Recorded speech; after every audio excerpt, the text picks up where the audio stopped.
Because I'm getting ready to start. Jennifer, good morning.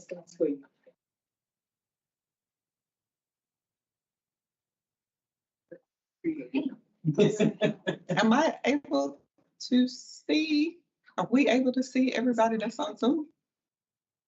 Good morning, everyone. Are you all able to see us that are on Zoom? Well, we are really excited to be here on this 5th day of March 2024.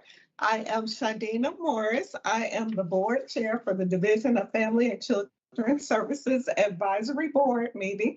And I must tell you that we are excited to be here in person. So with the people that are in person, let's get started. And if you all would just announce your names and who is present in person. Hey, this is Jennifer Shimpo. I'm member at large. Jeff Maurer, I'm a member at large. Allie Christensen, Region 12. John Holman, Deputy Commissioner of OPI. Lamarva Ivy, Deputy Commissioner, External Affairs. Ella McCullough, Director of Governmental Affairs. So once again, thank you all for being present today for our first meeting. And this is our first in-person meeting since 2020, I believe. So with that, we are going to go ahead and start the meeting. We're calling the meeting to order at 10:01 a.m. this Tuesday, March 5th, 2024. And at this time, we will take attendance. So when I call your region numbers, if you would respond present. Region number 1 is vacant. Region 2.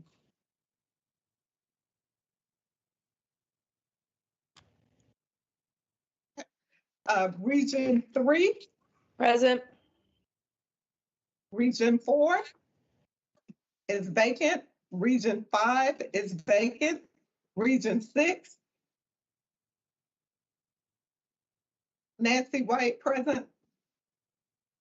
Region 7. Present. Thank you. Region 8. Present.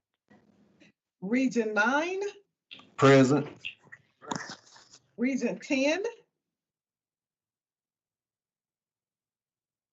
Region 11. Present. Region 12. Present. Region 13.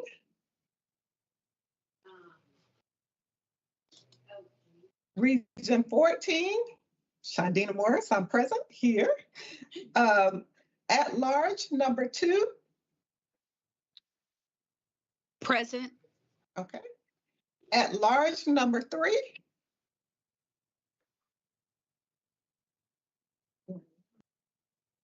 Okay. Well, so number 2 is Janice Van Ness. Number 3 is Susie Wilmer. And at large, number 4. Jennifer, I'm here. okay, present. Just At to large, clarify, number 5. just to clarify, this is Janice Finesse, and I did say present for 2, Region 2. I mean, Okay. at large 2. Thank you. Thank you, Janice.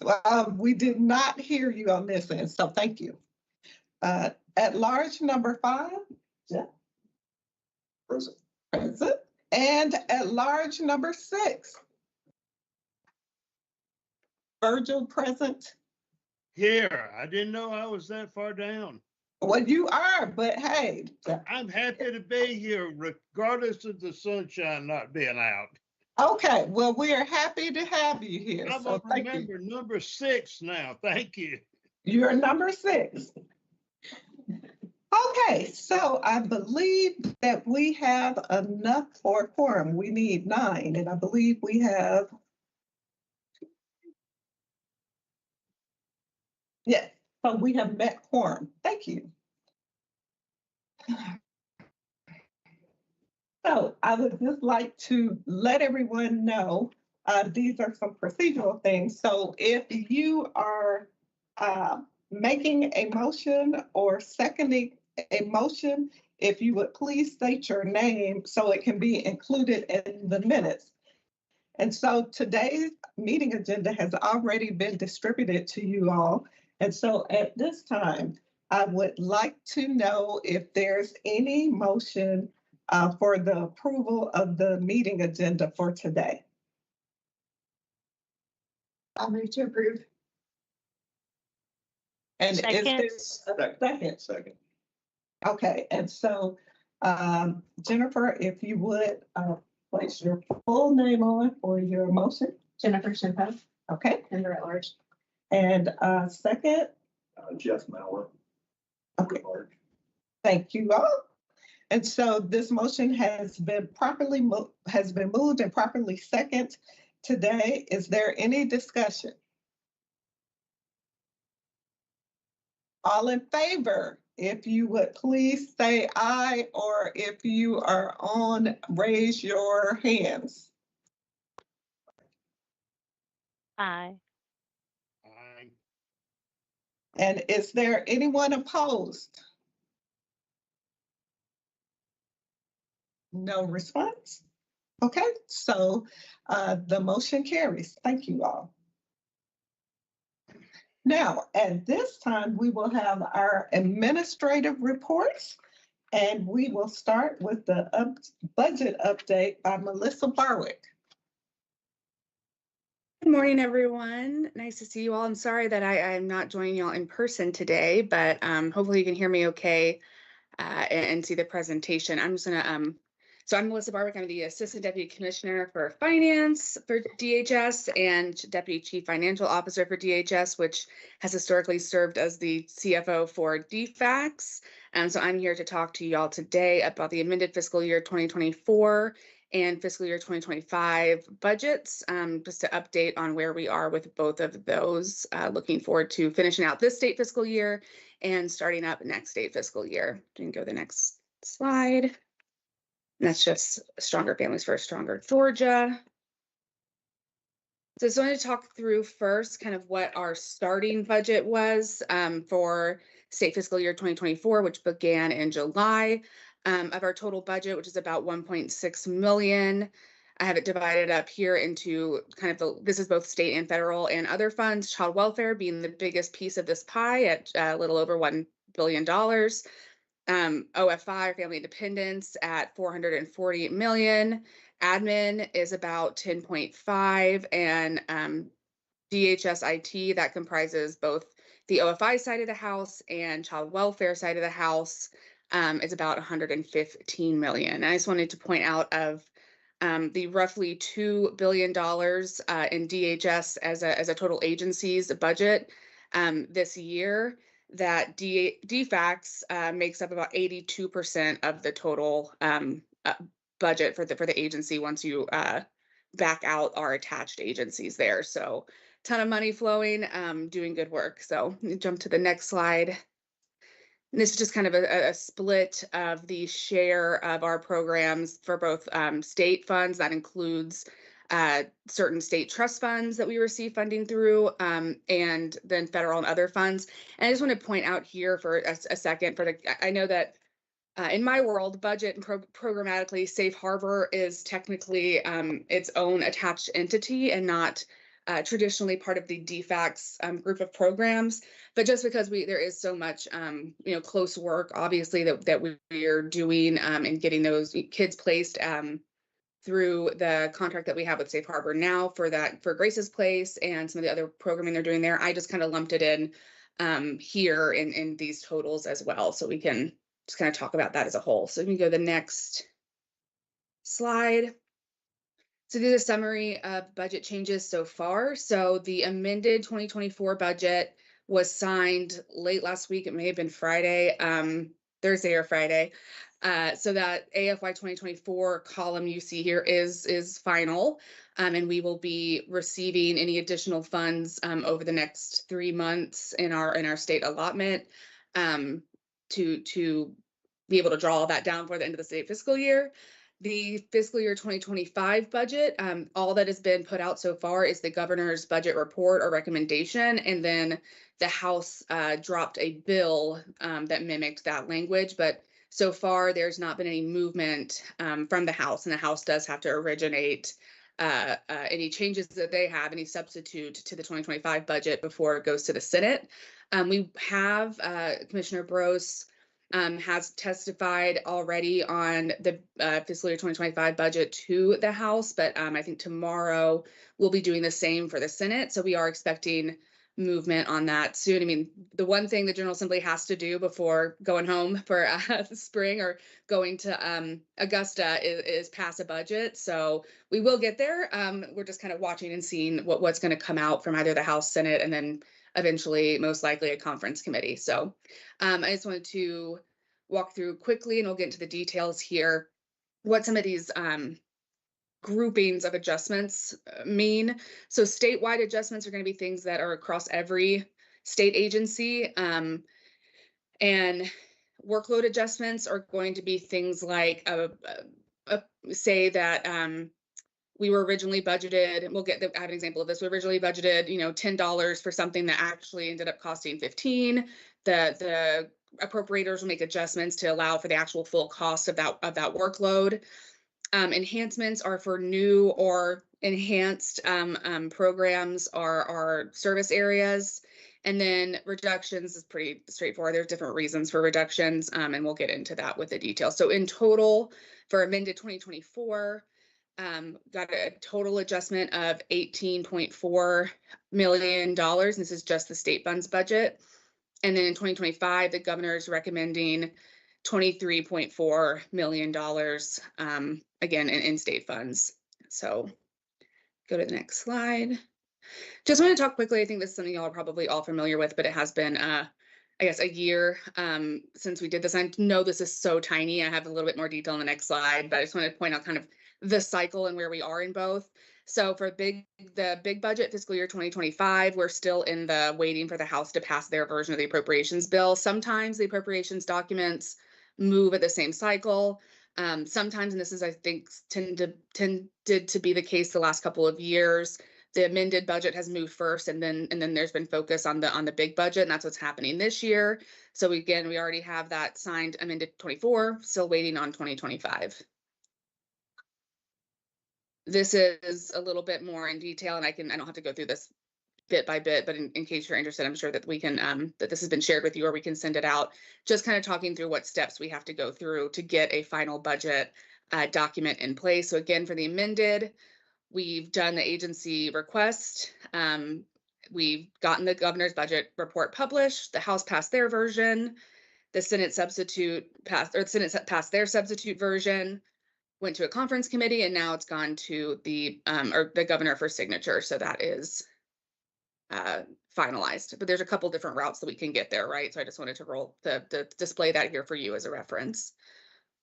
To the next page. So for amended 2024, I'm going to walk through kind of those buckets of adjustments, and then I'll do the same for the big budget. But again, I've put out each column for both what the governor had recommended, what the House passed, the Senate passed, and then what the final amount was. So these are those statewide adjustments that happened across state agencies. The only one in amended was to provide for a $1,000 salary supplement for full-time benefit eligible employees. And these supplements actually went out in December. So all employees have received that $1,000 salary supplement on their December 31st payroll. And this is just giving us the funds to be able to pay ourselves back for that supplement that we paid out in December. So, and it's just a breakdown by program. Obviously, kind of the biggest bucket we have here is for our OFI team, and then the child welfare team as well. Go to the next. Combined workload adjustments and reductions here, just because I didn't want one slide just for the reduction.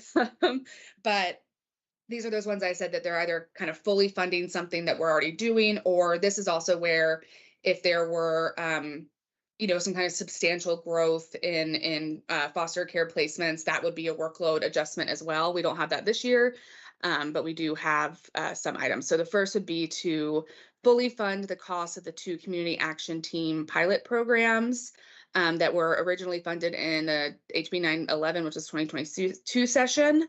And those pilots are rolling out or have rolled out in 3 different regions, and with two teams, and the full contract or the full cost for both those contracts is $1,714,146. We were originally appropriated 1.5 million, so this just gets us to the right funding there. The second is for a labor and wage data verification system that that our Office of Family Independence uses to verify income eligibility. The cost of this contract, cost of everything is going up, both for all of us as individuals and also for state agencies contracting with some of these providers. This is just the DFAC's share of the increase of that contract. That is a contract that we share with other state agencies that also utilize Gateway for eligibility verification. So like your public health and community health with Medicaid and WIC.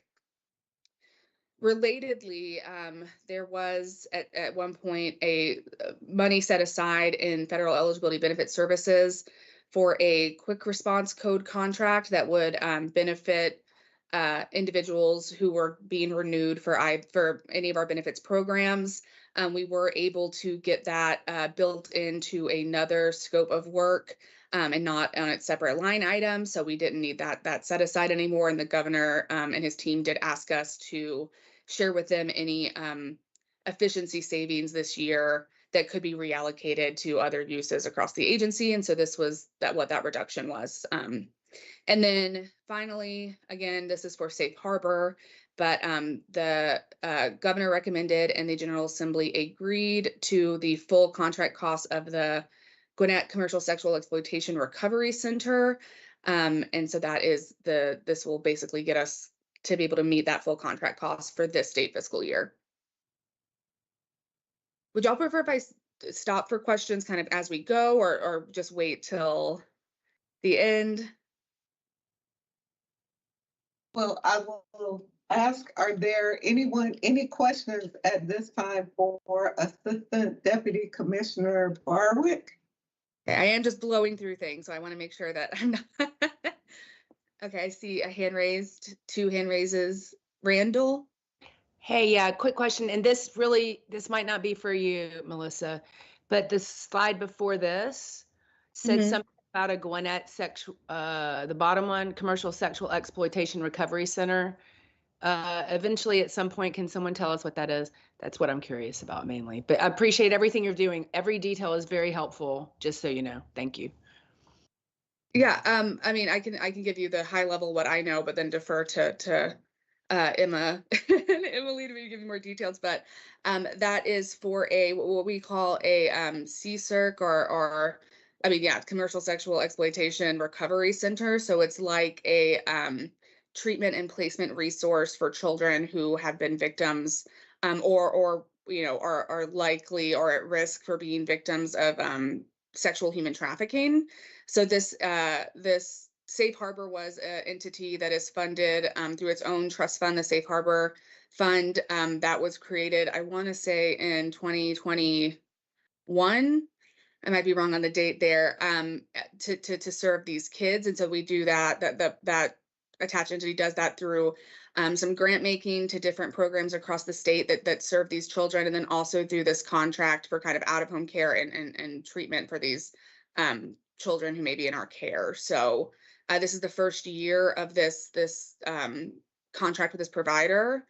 And the base funding was originally provided in the 2023 budget, but it just ended up, this is a really important project. We want to make sure to have the right provider in place. So it's just a little bit more expensive than we had the governor's office had originally anticipated. So I don't know if there's more that we can share offline or after this on that. I can get This with is Emma. I'll just piggyback off of that. Melissa gave a great high-level overview of that. Grace's Place is a First Ladies initiative.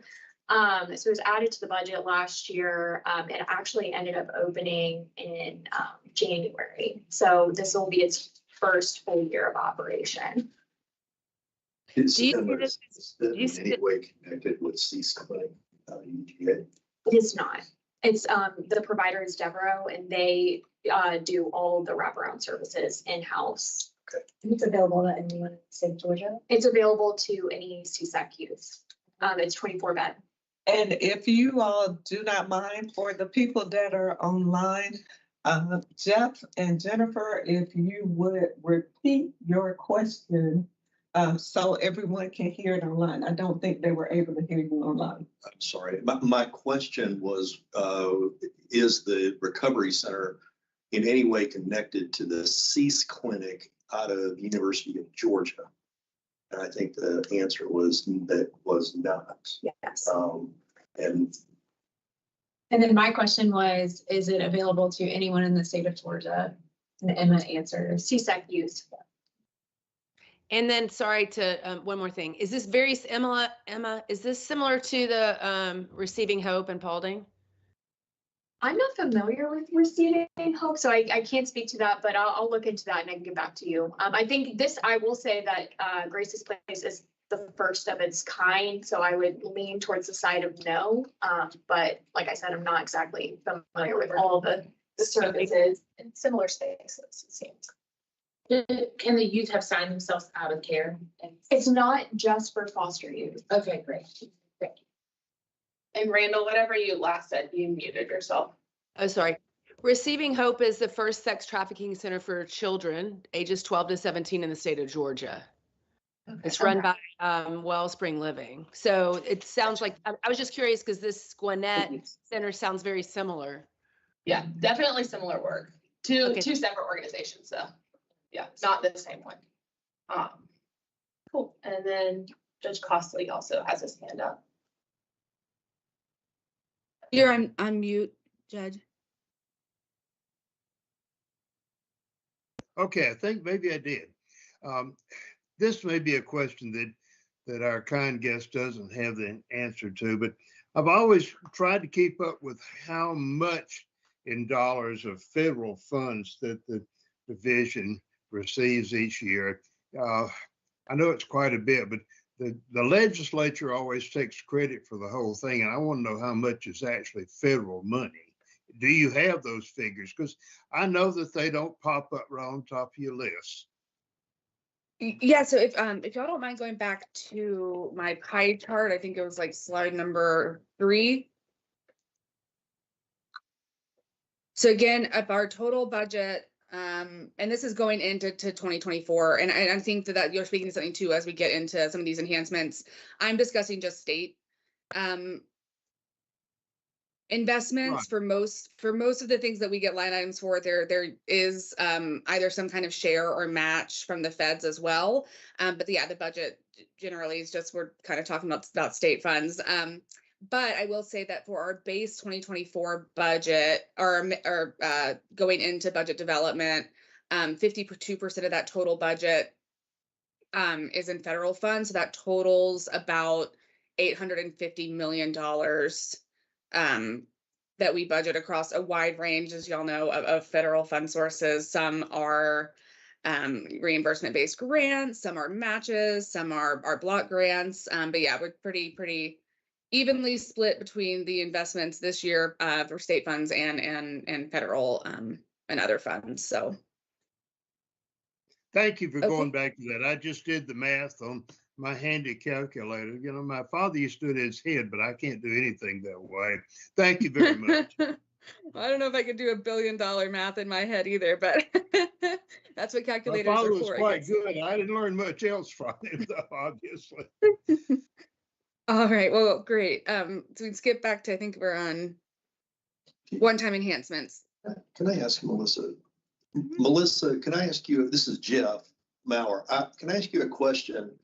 And you hit on it. I may had to put a question mark on the Fed and what that money is comprised of. And I'm curious as to, and you don't have to go through it all here, but if we could get the information of what makes up that 52% and what kind of, I mean, where are those monies designated? Because you mentioned block grants and other things. So I'm assuming that they're designated to specific pieces or parts of the budget.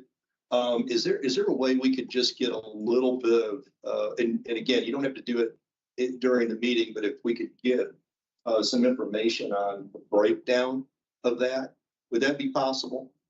Yeah, no, definitely.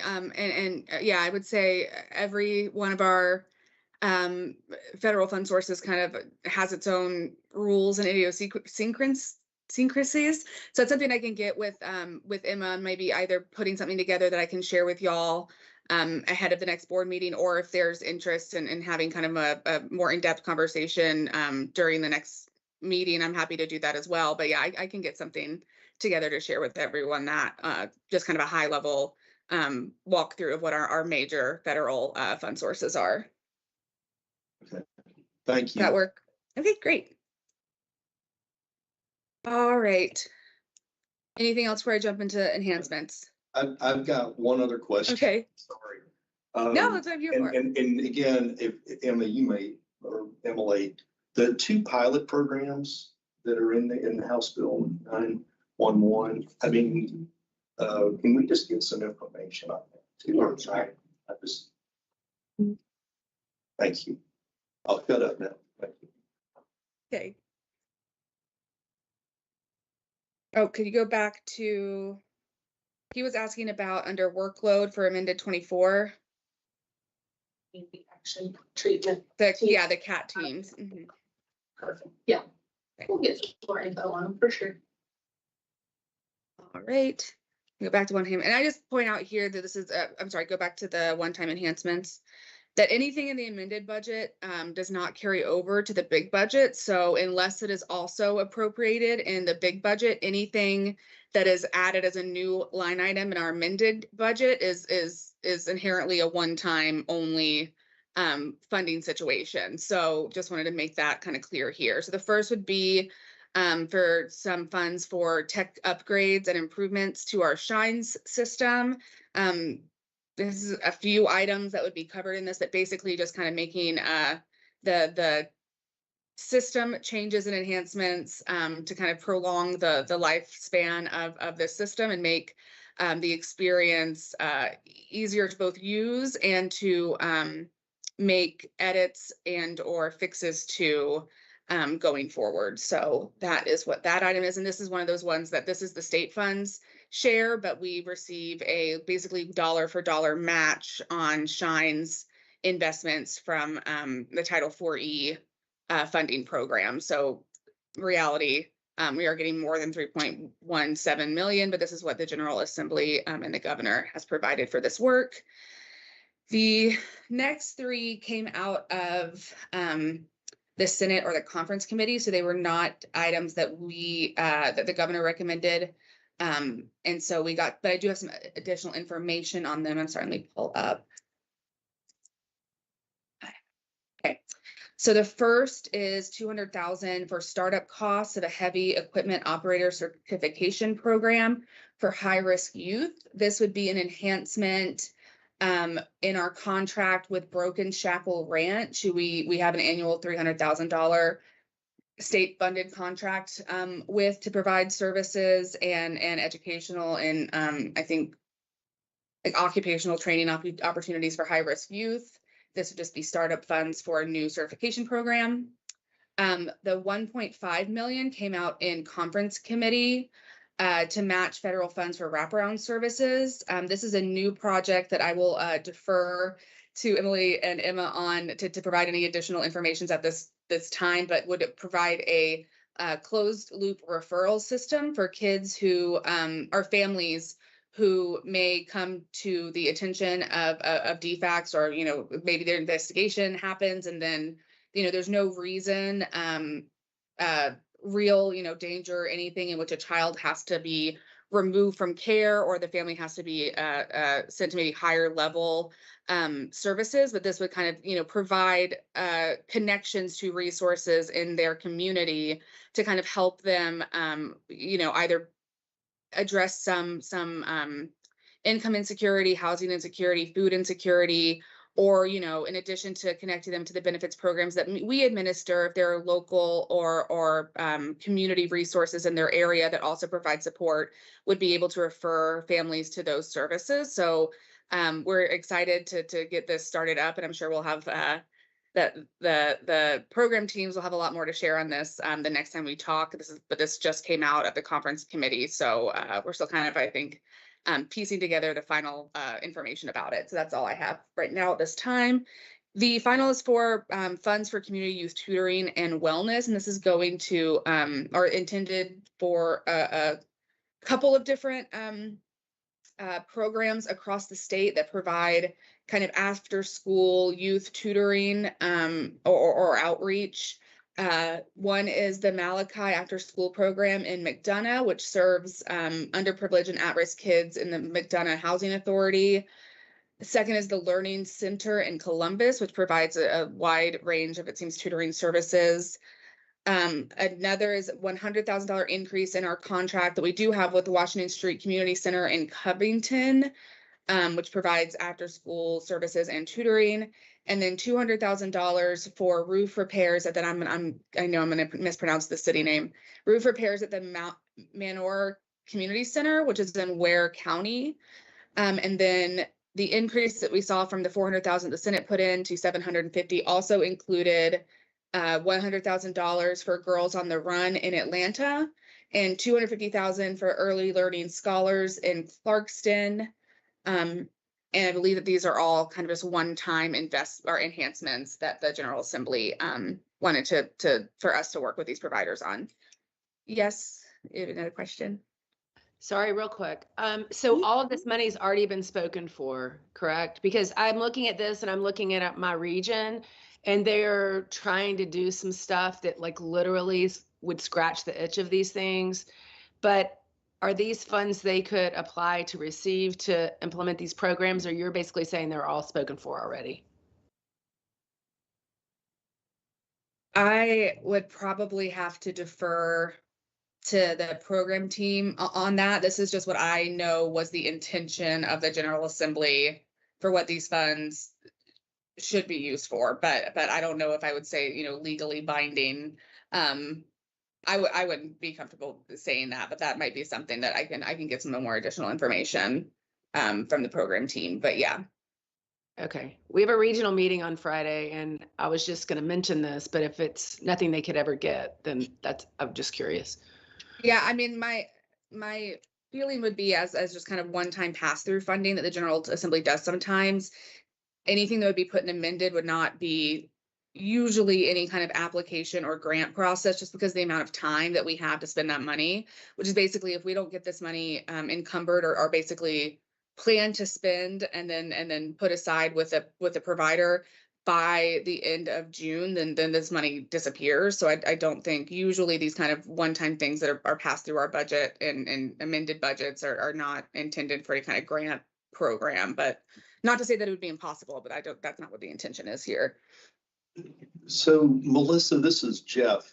So in these cases, how do these organizations or initiatives, how did they get to this funding? And I guess where I'm going is probably piggybacking off of Randall's question is, I mean, we have a lot of providers out there that are doing this kind of work that would love this, but this feels like some folks had,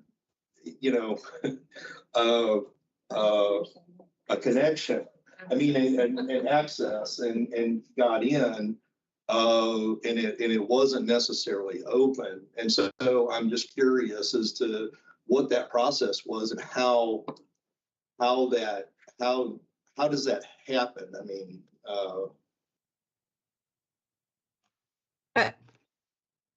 I'm gonna say I've never been haven't worked for the House or Senate budget office, unfortunately, only the governor's side. So I can't speak exactly to their process, but my feeling is that,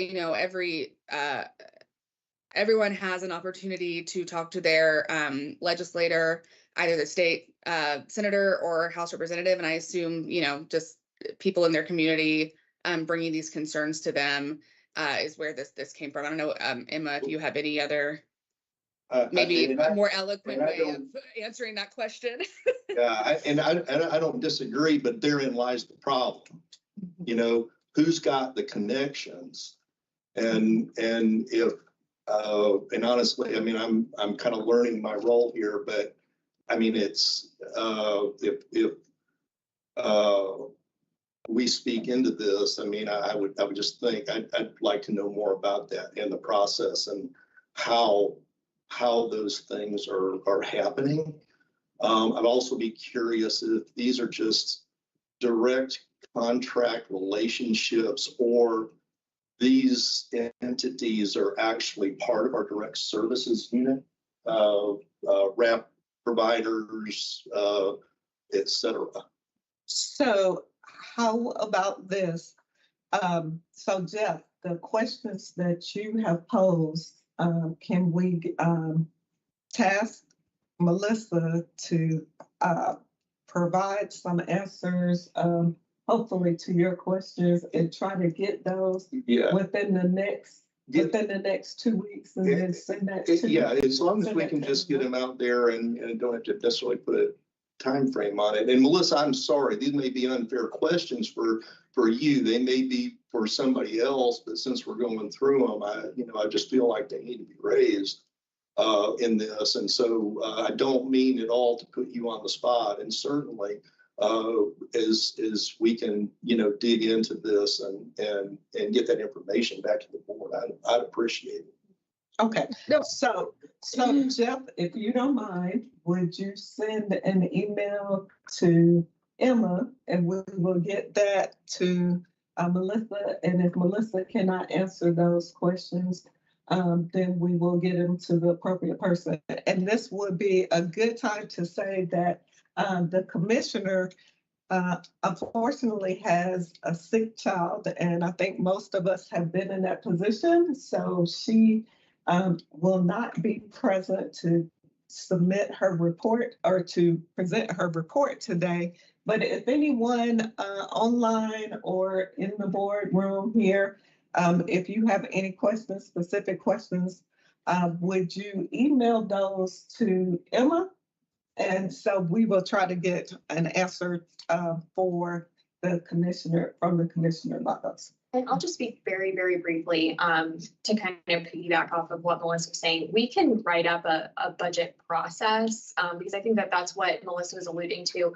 There are subcommittee meetings where obviously Commissioner Gross and other commissioners will speak, but then different advocacy groups, they have public comment time and they can ask for funds during that time. So a lot of these one-time ads are actually coming from those individual testimonies from those subcommittee meetings. Not always, but oftentimes that is where they're coming. Yeah, they do just seem very random to me and not really directly correlated with things that we've set our needs, right? So like. And this is, to go off of that, this is not agency asks.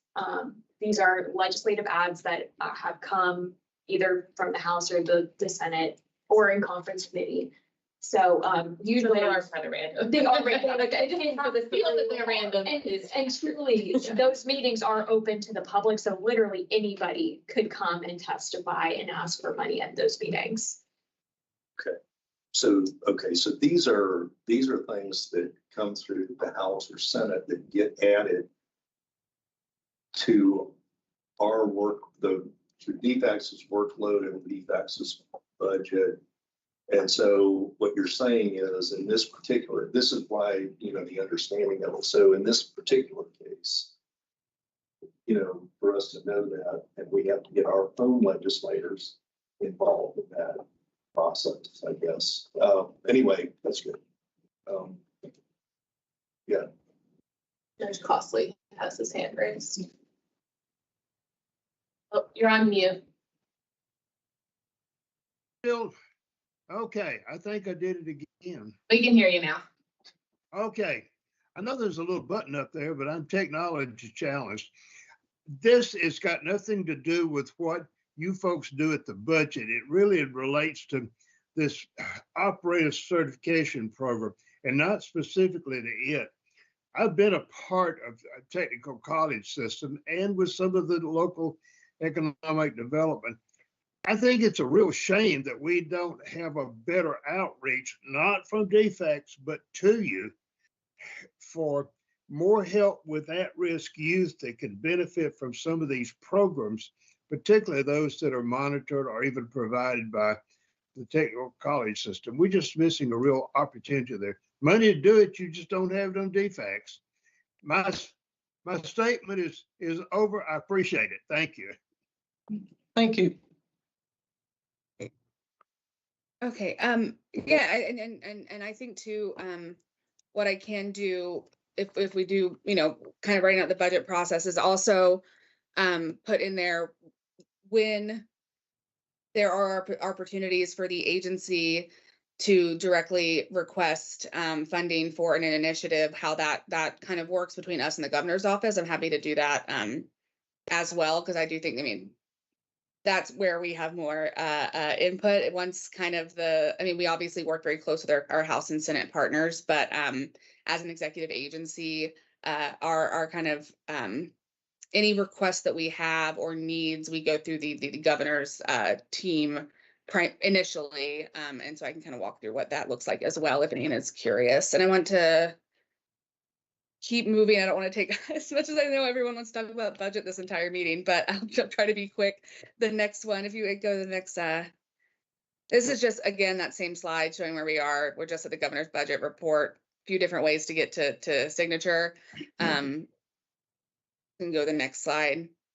These are statewide adjustments. There are more of these in the big budget, because this is adjusting our base budget. So every year, whatever was in our base budget, the next year's big budget, so state fiscal year 2026, if one of these line items isn't purposely either reduced or adjusted, then this stays in our budget, in our base budget going forward. So every year there's kind of these adjustments to make sure that we have the appropriate funding in our budget to pay for some of these enterprise level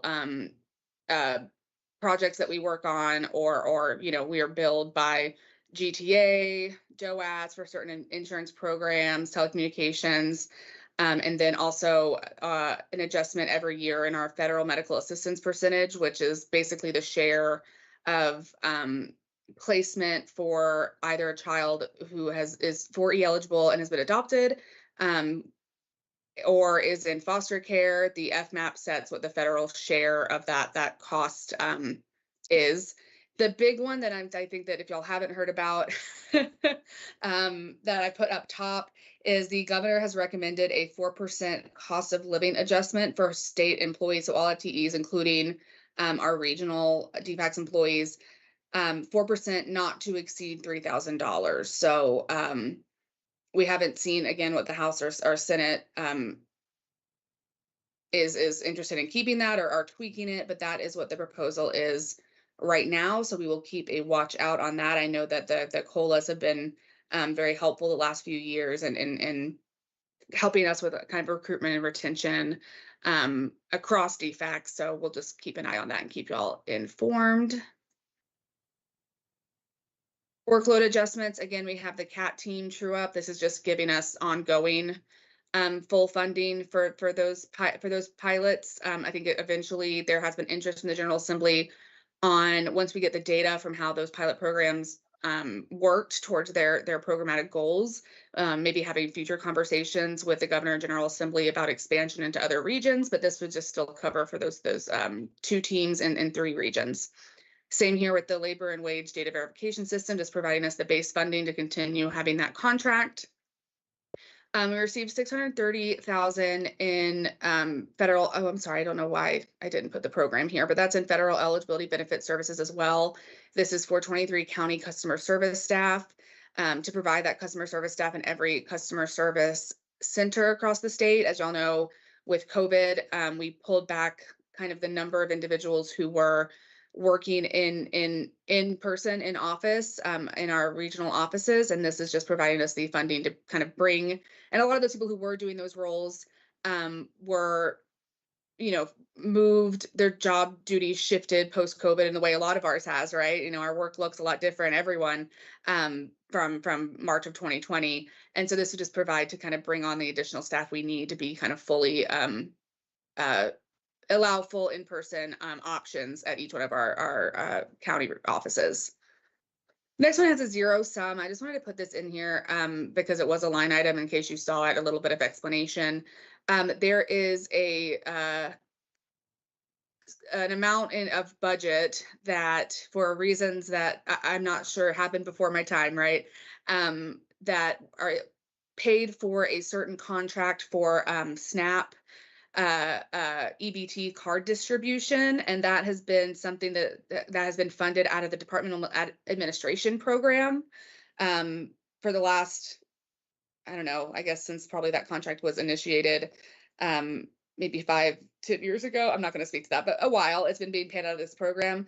The governor is interested in us moving around, if we need to, activities between programs to better match what we're spending in that budget program to what the purpose of that budget program is. So it just made more sense to have that operating out of FEBS. So that is moving. Again, probably means nothing to the administration of that program or that contract, but it does help mine and my team's lives be a little easier when we're making sure that everything is getting signed and paid the right way. And then again, this is the full annual cost for the Grace's Place and Safe Harbor.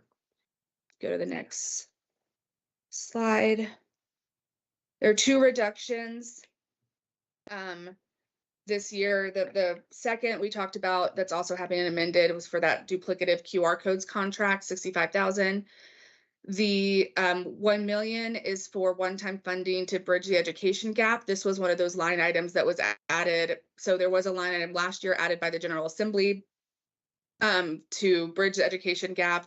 This $1 million basically, what I believe was we contracted with the DeKalb, with the YMCA to kind of build up their after school and summer and community programming. And so, but that the General Assembly informed, I guess the governor's office worked together, that was identified as one-time funding, not meant to be ongoing. So they're just kind of backing that out for 2025.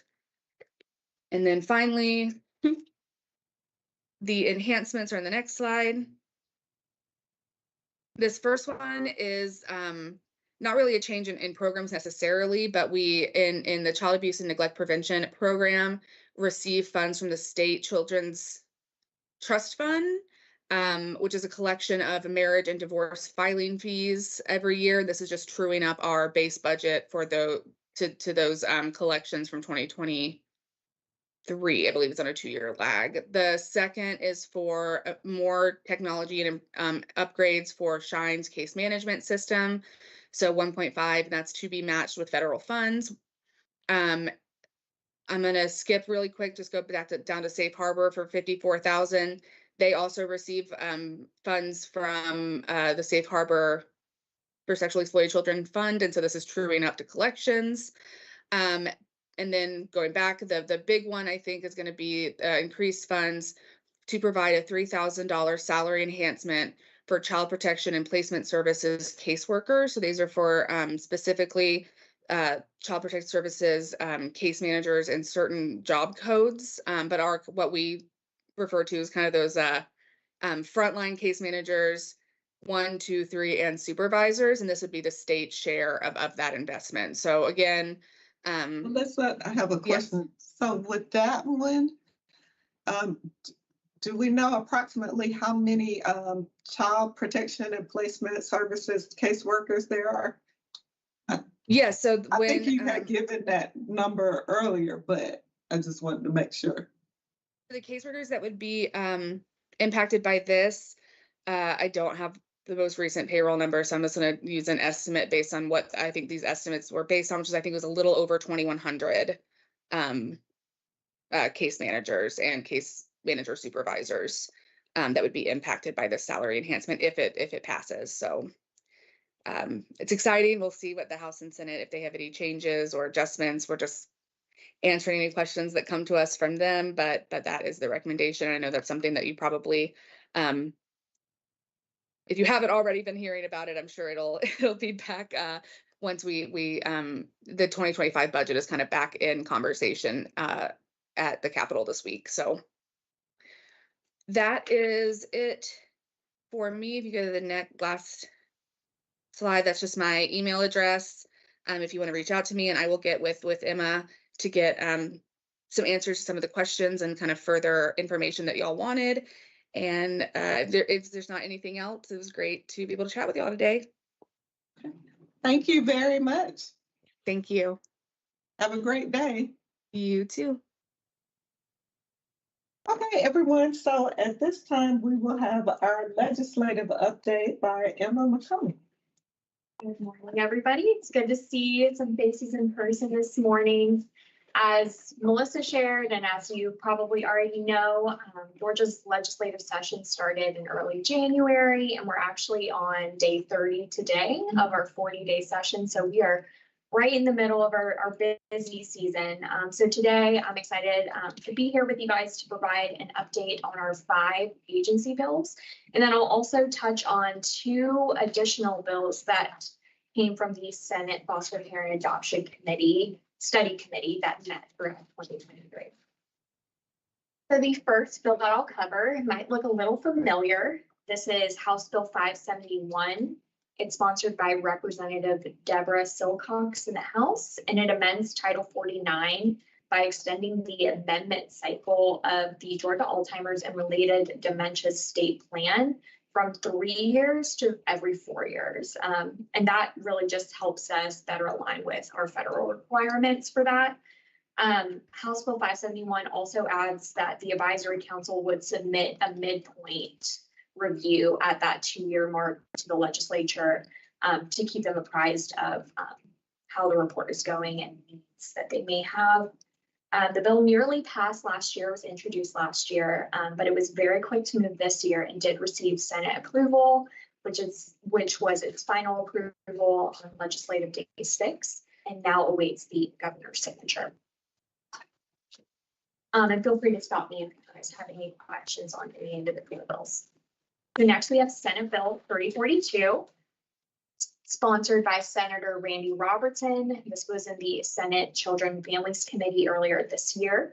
It amends Title 49 to allow DHS to disclose and use information from child abuse and neglect registries to help us locate, recover, and provide services to children that have been determined missing. So it does this by adding the National Center for Missing and Exploited Children, also known as NCMEC, as a recipient of child welfare information directly from DFACS. And so right now, how this goes is that DFACS can only contact law enforcement. And then at that point, law enforcement could contact NCMEC, but we can't have that direct contact with them to help us swiftly locate these children. NCMEC has extensive resources that will be very helpful for us. And we're excited to be able to leverage those resources. So this bill, like I said, was in the Senate Children and Families Committee earlier this year. It did pass in the Senate chamber. It was assigned to the House Juvenile Justice Committee, where it is currently sitting. Emma, do you have the numbers around how many children are currently missing that are in DFACS care? Currently missing, I do not have those numbers in front of me, but I can definitely get those too. Okay, you all love to get that. Yeah, absolutely. Has that had a hearing yet? In the House, Yeah. it In the had, committee. yes, it had a hearing in the Senate. It has not yet had a hearing in the House Juvenile Justice Committee. But we are hopeful that in the next couple of weeks they will meet and have the meeting. Our next bill, another agency bill. Yes. I'm sorry, Emma, when that is scheduled, could you all send us an email letting everyone know so we can participate or if we can watch it? They do live stream all the committee meetings, so even if you're not able to come in person, it can be really helpful and fun to watch online. So we can absolutely do that for you guys. Another agency bill that I'll cover today is Senate Bill 377. This was also originated in the Senate, and it was in the Children and Families Committee. This would categorize qualified residential treatment programs, also known as QRTPs, as a type of child caring institution. And so this bill will really aid DFACS and our provider community in facilitating the implementation of an intermediate step-down care option, kind of bridging the gap between inpatient treatment and your typical community-based placement. So as you all know, QRTPs offer that trauma-informed care to children dealing with serious emotional or behavioral health disorders. And so this legislation, we're hoping will really just strengthen the department's provision of expanded mental and behavioral health for children in care. So like I said, Senate Bill 377 did pass out of the Senate chamber, and it was assigned to the House Public Health Committee, and it actually had a hearing already in the House. So right now it is sitting in the House Rules Committee, where it's being considered for a full chamber vote. So it's moved very, very quickly. This is a little bit off topic, but do we still need more QRTPs in the state, right? Like this is great that maybe this change would be made, but we still have a lack of, right? Correct. Right. I mean, and I think that the hope of this legislation by categorizing it as a child caring institution is that it would promote the institution of them, the creation of them moving forward. Right. Okay. Our next agency legislation, Senate Bill 43, another one that started in the Senate, was in the Children and Families Committee, sponsored by Senator Bo Hatchett. And this would enter Georgia into the revised Interstate Compact for the Placement of Children, also known as ICPC. And so Senate Bill 43 really just contains an updated framework for to increase those timely placements across state lines and for us to evaluate potential placements for children and to provide that continued supervision and support to children that are placed across state lines. So this new compact would become active when 35 other states have also enacted the new compact, and currently we're sitting at 16. So we'll continue to obviously keep you guys updated on if this does pass, when this revised compact would actually become official. And so Senate Bill, like I said, Senate Bill 43 passed in the Senate, and it has also been assigned to the House Juvenile Justice Committee, where it is currently sitting. And our last agency bill that I will cover today is Senate Bill 520. It amends Title 19 to align state and federal terminology and child support, and it replaces the term income deduction order with income withholding order. It really is just a clarifying bill. It would sync the content from federal forms with state forms to really reduce confusion and documentation burdens that staff and employers are having right now. This bill passed in the Senate last week, just before crossover, and has since been assigned to, again, the House Juvenile Justice Committee, where it is waiting for a hearing. So in addition to those 5 agency bills, I'll also cover 2 additional bills that came from the Senate Foster Care and Adoption Study Committee that I know several of you followed throughout the summer and the fall. This first one is Senate Bill 387. It's sponsored by Kay Kirkpatrick, Senator Kay Kirkpatrick. And what this bill would do is amends Title 40 and 49, and it waives the requirements for children who are between 14 and 17 who are either experiencing homelessness or are in custody, DFACS custody, in the requirement to get a parental signature when getting an ID card, and also the fees associated with that. This bill would also require DFACS to provide photo identification to a child within 90 days of them entering care.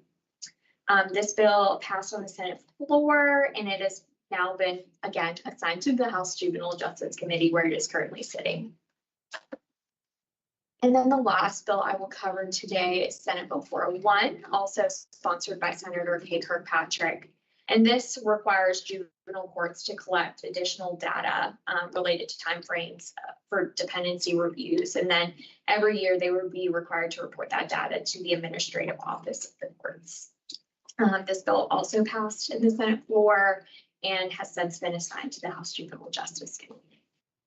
And it's waiting. And it is waiting. None of those that have passed from the Senate to the House that are in the Juvenile Justice Committee have received a hearing at this time. Has she held any hearings this year at all? She did. They have had a couple. We didn't have any bills sitting in that committee that were agency bills, but she did have a couple. Sorry, hearings, Senate bills. Right. I'm happy to take any questions if there are any. Randall's got her hand up. Perfect.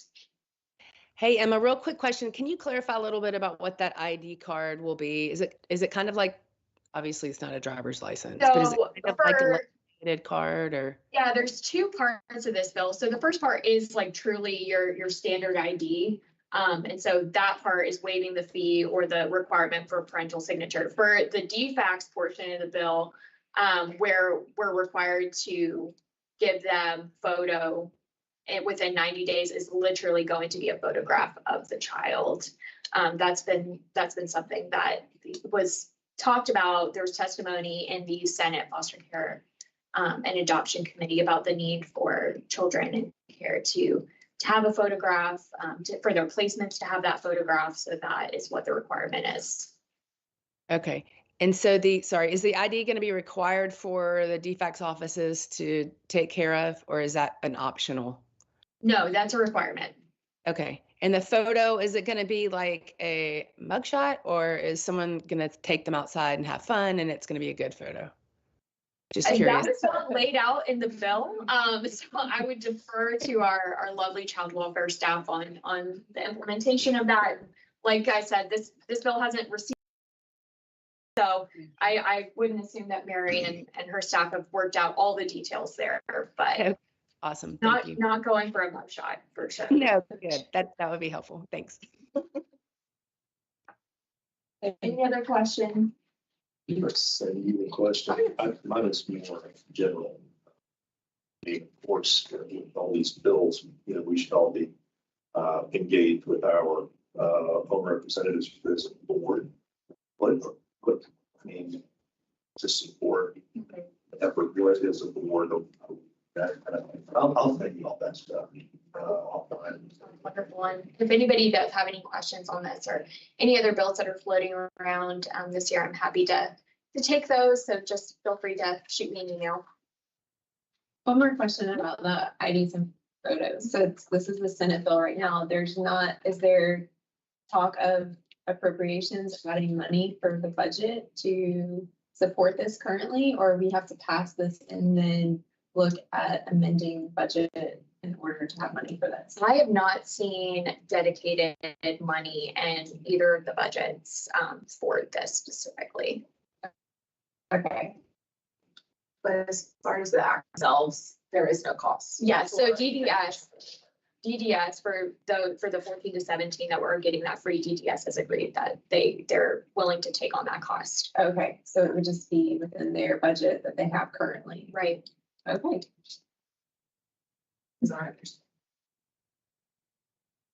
Okay, so thank you, Emma. I don't think there are any other questions.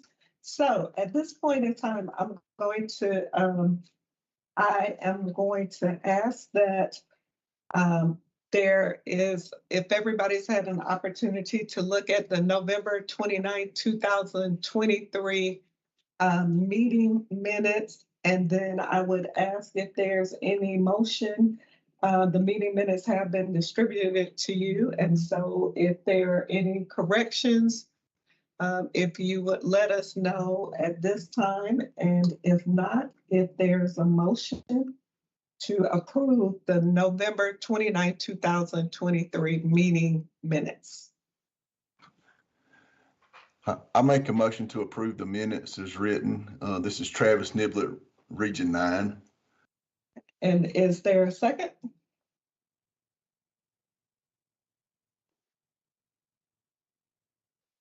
I'll second. Jennifer Shinpo, member at large.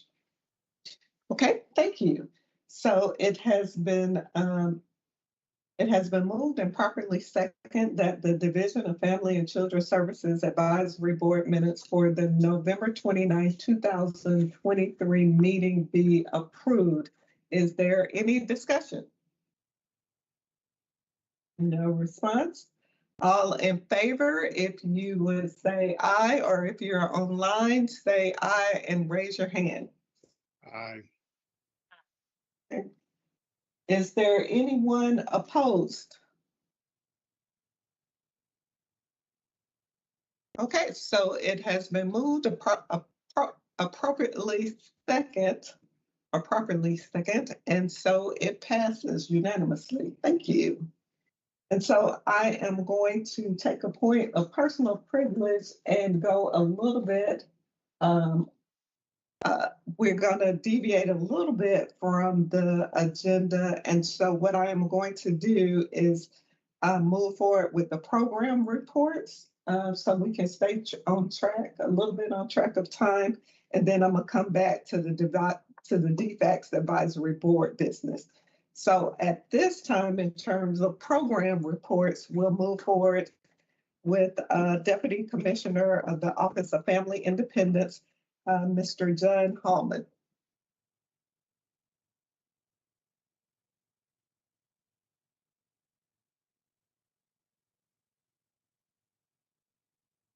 Morning. Good morning. Chair, board members. As you said, my name is John Hallman. I'm the Deputy Commissioner over the Office of Family Independence. And I'm going to have a presentation today, but I'd like for it to be a conversation, so feel free to interrupt me at any time during the presentation to ask questions. So, as you all know, I've been trying to add a little more than just the bar graphs to my presentation. So I'm going to start off with kind of a focus from the last quarter. As we've been transitioning from 2023 to 2024, I'd like to transition kind of our focus as well in the new year. 2023, the focus was higher, higher, higher. The Assistant Deputy Commissioner over the field would start every meeting with higher, higher, higher. Real big push to bring on new caseworkers. As you know, we've had a struggle meeting our capacity because of the increase in workload and number of caseworkers that we have. So in 2023, we were able to bring on 1,223 new caseworkers, which is amazing. We talked to other states, no other states, they're all jealous of those numbers. 2024 already, as of I think the middle of February was the last time I have a data point, but we've already hired another 114 caseworkers in OFI. So we're not going to stop hiring until budget tells me I've run out of money to pay for folks. But, I'd like to shift our focus a little bit in 2024 towards retaining those folks. I think I reported out in our last meeting about a tour of the state that we did, me and the director of the field at the time. And we heard from folks in that. We also do exit interviews that are voluntary when people do leave the agency. And two of the top concerns were pay and supervision. And so our retention efforts are going to try to focus on some of those things. So on the next slide, you'll see my 2024 focus is retention. Some of the things that we've been working on is a career path. And I'll go over these in more detail in the following slides. A career path, a nesting program, which is support for folks, new folks as they come on board, building out the skills of our supervisors through supervisor summits, and then a retention survey we're developing for ongoing feedback, over time. So on the next slide, I'll talk about kind of the career path. So this was developed to address some of the concerns around pay. We did implement a new career path. Is technically called phase 2 because we had done some work on a career path before. But in December 1st, 2023, we implemented a new program that kind of breaks the structure. I'm not 100% sure how familiar you are with the old system, but the ESS, Economic Support Specialists, is what we call our caseworkers.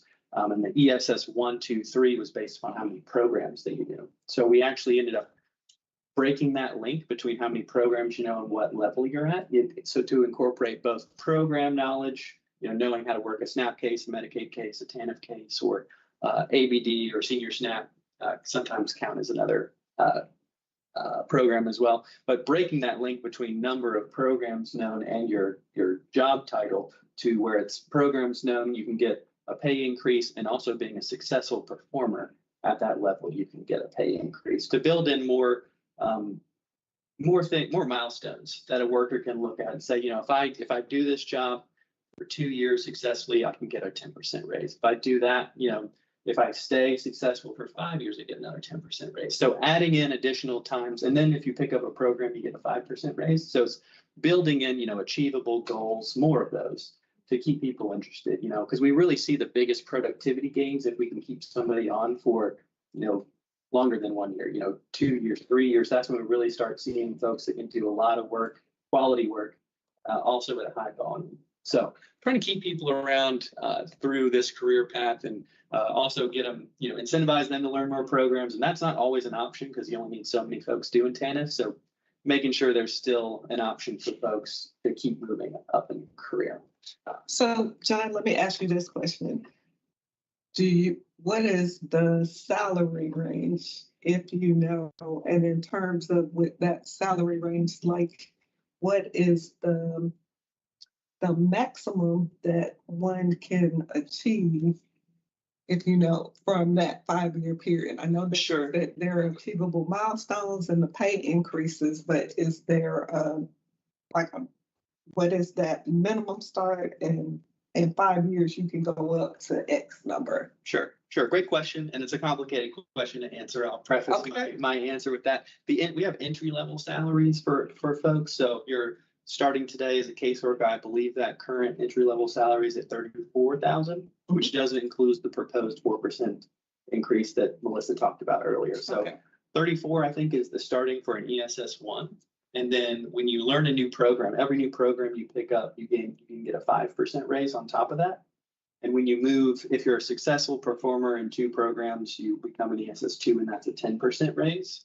Successful performer for 5 years, you can become an ESS 3, and that's a 10% raise. So it's 5% for learning programs and 10% for being a successful performer at each milestone. And I think that gets you up from 34 to 41-ish, assuming nothing else happens. But as you know, if the governor gives you a promotion, the past couple of years we had $5,000 raise, $2,000 raises, so those are all, that makes it hard to answer the question. If you were here during that raise, you got that piece, and then that's incorporated into your 10%. And possibly the 4%, maybe. Sure. Everyone making 34 is going to go up by 4%, and then when they get it, 5% will be based on not the 34, but whatever their current salary is. Okay. Thank you. Yeah. Any more questions about career path before I leave? I think I was done there. Okay. On the next slide, you'll see the nesting program I talked about. So, one of the things we heard, and this is a product of, we've moved to kind of we have a lot of statewide teams now, because that was something that we did as part of the public health emergency. When we shifted to remote work, we were finding that we had vacancies in some counties we couldn't fill, and in other places we would get, 4 or 5 good candidates for one opening. And so it's, we're all working remote. I'll hire people where they are, and so that allows us to get the benefits of, abundant workers in urban areas, but also, our salaries can be more competitive in rural areas. So, we were actually, that's what kind of led to some of those big numbers, is we were just hiring people wherever they were, if they're willing and qualified to do the work. But, what came along with that is, you would show up in a county for your first day of work, and maybe, you wouldn't get to meet your actual supervisor, because if you were hired in, you live in Toombs County, you were hired in Fulton County, it's a little complicated logistically. So we heard that, and this nesting program is to provide some more support from day one, all the way through the training process, and then after they're trained as well. So to make sure there's, a warm welcome when they show up, they get what they need, they get their questions answered, they get to meet their supervisor too, either virtually or in person. And then they go into the official training process after, the HR parts of being onboarded. And then, once you get out of training only has so much time with folks, and the programs can be complicated. So, and, supervisor to worker ratios make it challenging for that supervisor to provide, one-on-one instruction on an intense level. So giving them that warm welcome, and then once they get out of training, having another person or group of people that can reach out to them and have questions that isn't their direct supervisor,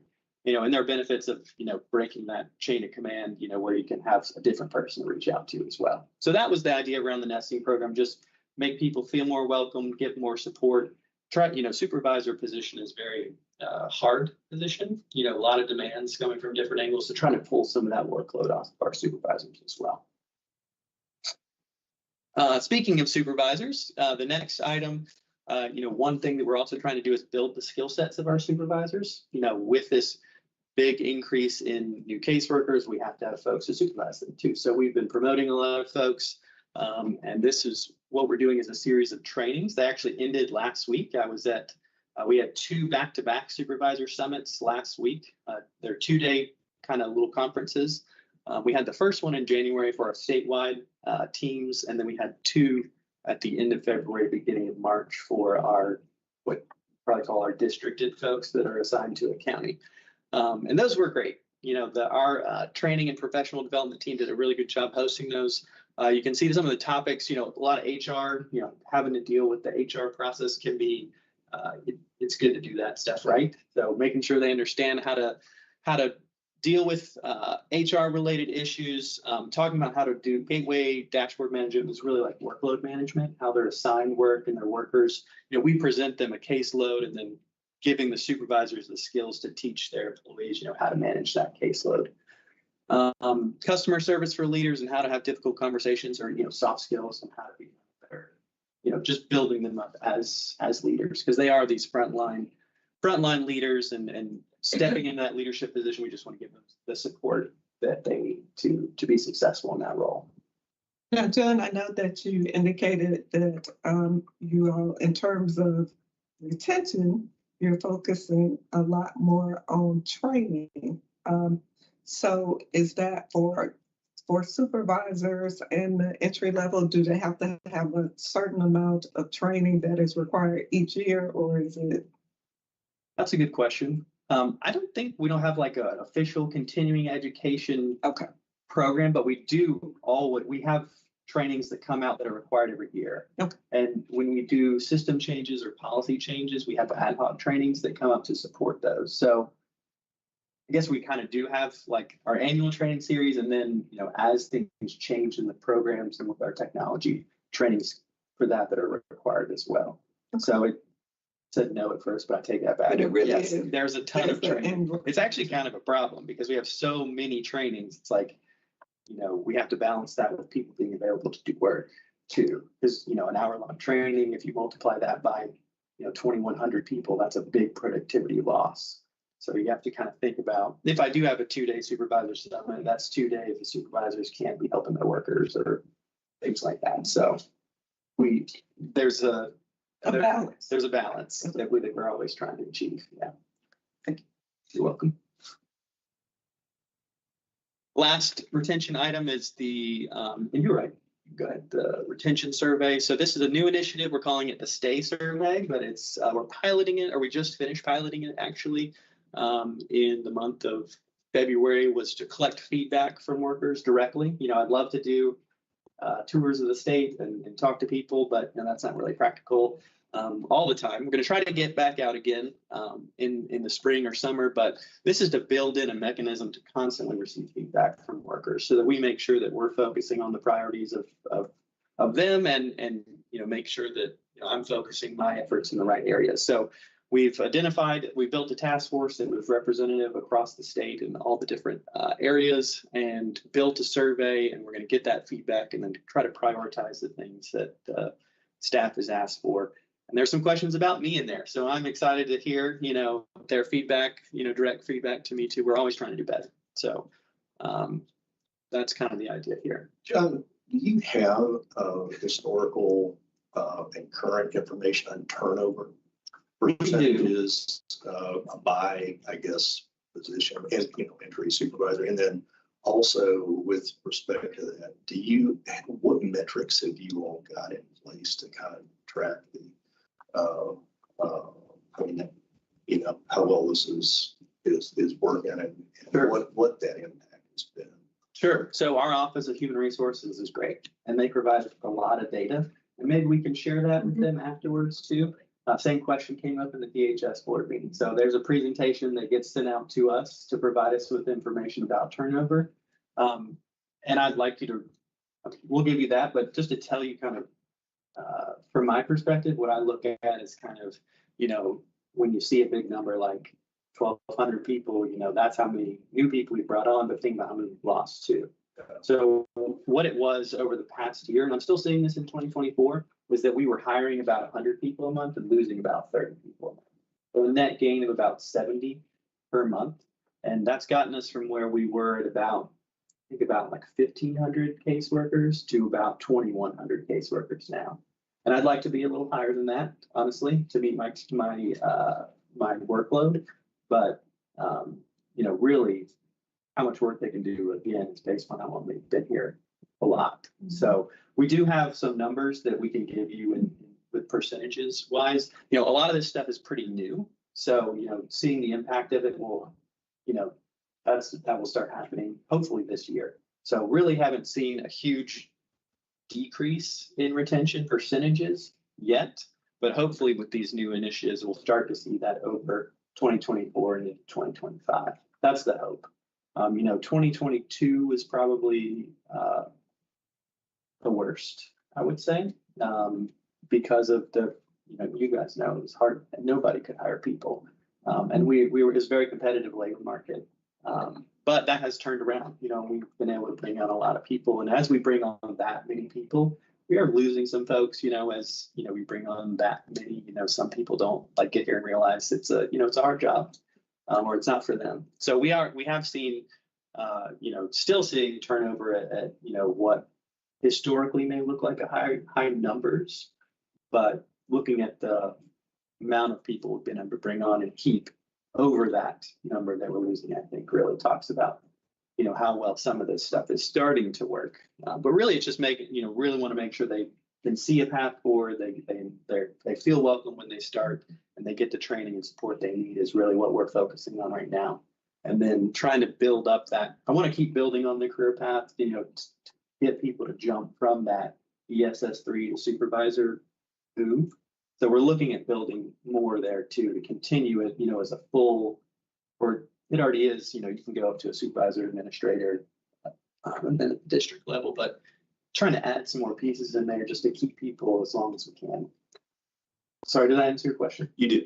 No, absolutely. I love the fact that it's taking this approach and they're, you know, people want to be seen, heard, valued, and you know, pay is always good, but you know, my experience has been is a short term impact. You always got to make sure you're competitive, of course, in all that. But what you're doing here, and listening and how the division is reacting to it, I mean, is going to have the most impact. And so that's great. That's why I'm just curious. I'd love to see that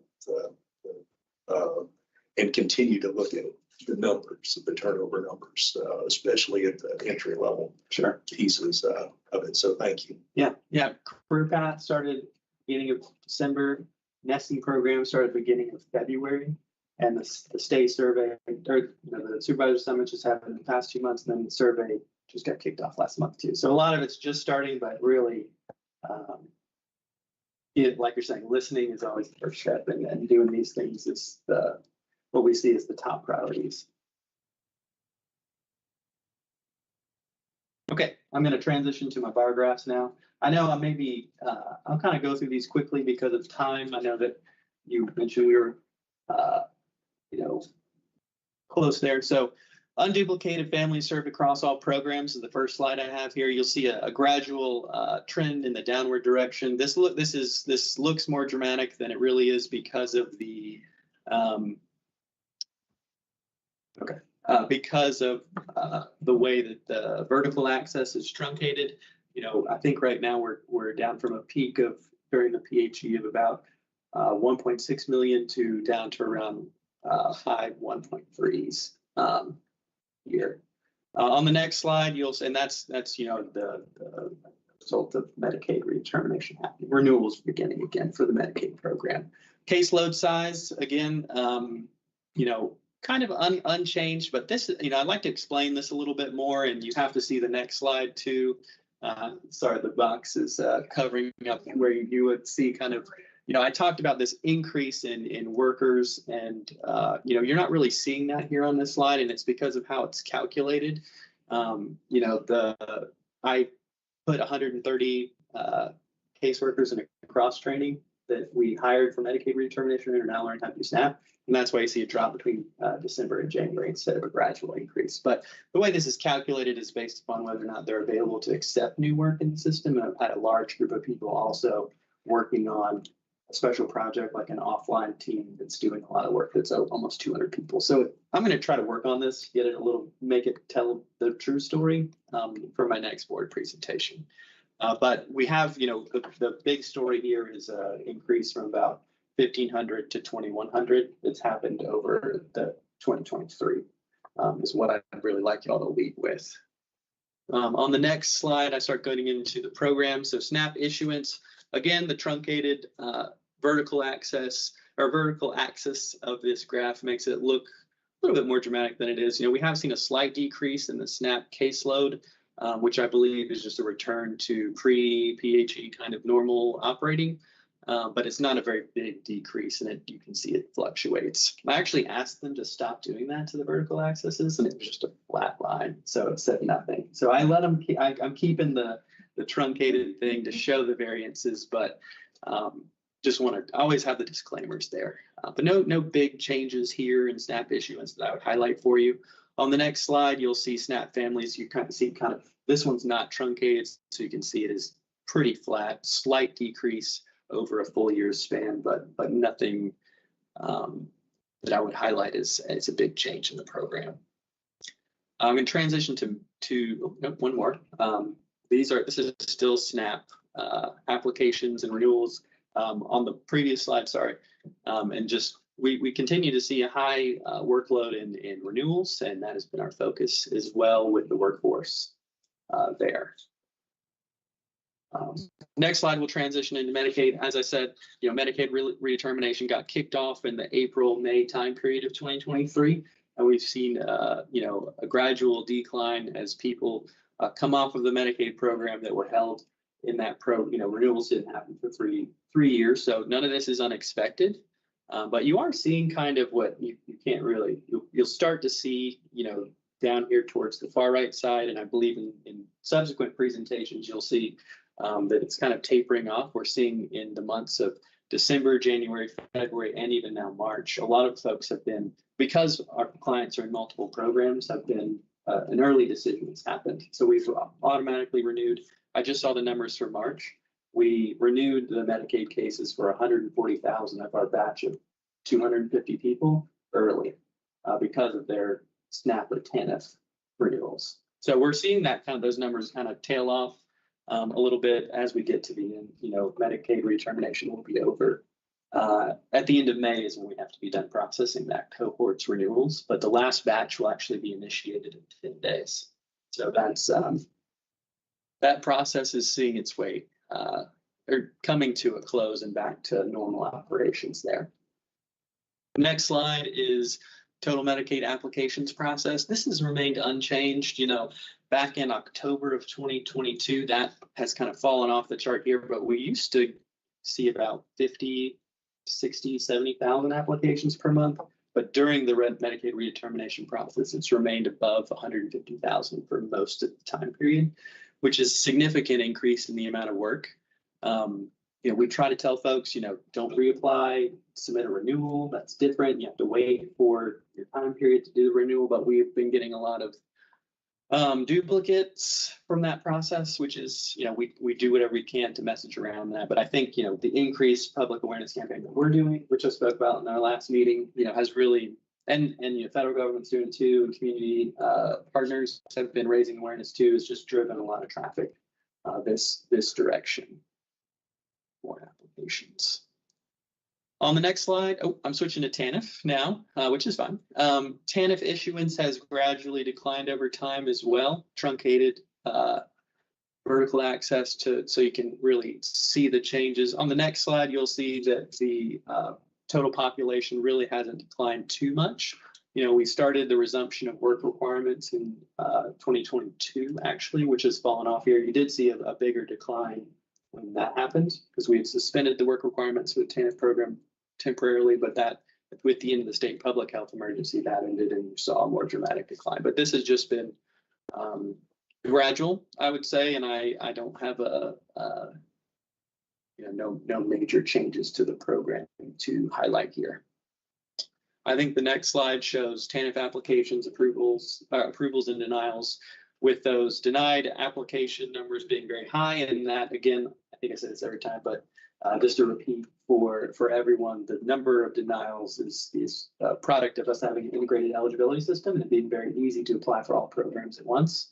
But the requirements of the SNAP program are much higher than Medicaid or SNAP. So a lot of folks who say, I'm applying for Medicaid, might as well consider me for TANF, end up not qualifying because of the differences in the requirements there. So again, not much of nothing I would highlight for you on this slide either. I think this may be my last one though. So I'm open for questions if anybody has anything that we didn't cover during the presentation. Well, thank you, Doug. We greatly appreciate it. Thank you. Thank you. It's great to be in person. Good to see all of you. Good to see you. Okay, so at this time, in reference to our program reports, we have for the Division of Family and Children's Services, our Deputy Commissioner, Office of Child Welfare, Mary Habit. I'm sorry, Deputy Commissioner, Office of Child Welfare, Mary Habit. Great to see you in person. Yes, thank you, Madam Chair, members of the board. It's great to be here, and I'm going to share with you our child welfare update. And today we are going to talk about some technology upgrades that we have done that we're excited about. I'm going to share some work that we hope is going to lead to foster parent retention, increased retention. I'm going to do a little bit of a deeper dive into a couple programs on our well-being section, and then close out with an update on our Child and Family Services review. So to jump right into technology modernization, this has been a huge priority for us, especially in child welfare, and want to share with you all what we've been able to do in the last 6 months, starting with launching phase 1 of Georgia Communicare, which we launched in Regions 2 and 5 in September. Then in October, we launched Argo Placements statewide, which allows for placement searches to occur across all placement types. And then in January, we began the statewide rollout for Georgia Communicare. Next slide, please. So a little bit more about what Georgia Communicare is. It is a set of interconnected web portals that is designed to enhance and support our communication. It does not replace any existing forms of communications and is optional for the 3 primary user groups that it is designed for. That is CASAs, parents, and foster parents. So it provides these groups with the opportunity to be able to access information into our system of record, which of course we call SHINES, and be able to communicate with each other and retrieve the information that they are entitled to.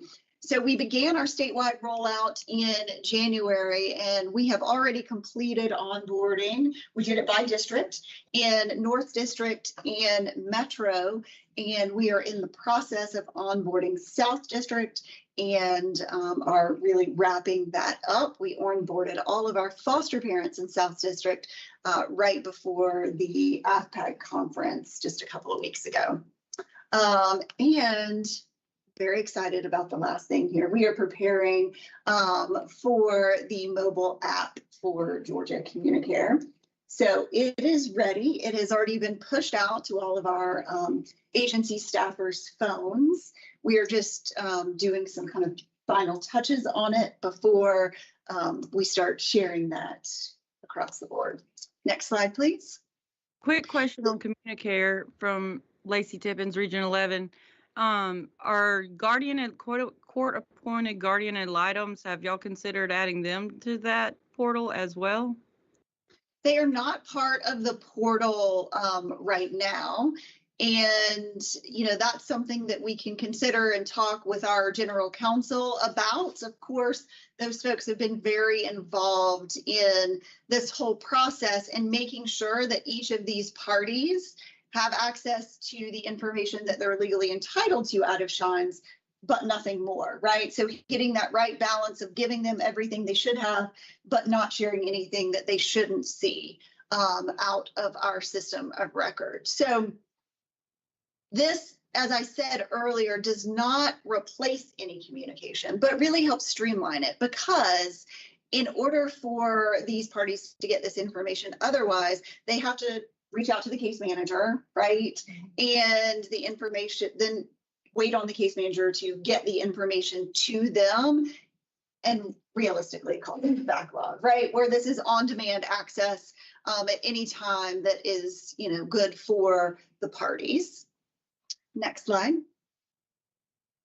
So some other features besides just getting information. All of these parties have the opportunity to chat with each other, and our case managers are part of Georgia CommuniCare. They can also upload documents and then share them. So my favorite example with this is maybe a foster parent has the child's report card. They can upload that into the chat. The case manager views it and has to approve it. And the approval is really to make sure it's for the right child. It is actually the report card, right? And with one click, they approve, and it automatically gets filed into the external documents section of Shines, and then would be immediately available for the CASA, for example, to be able to see, right?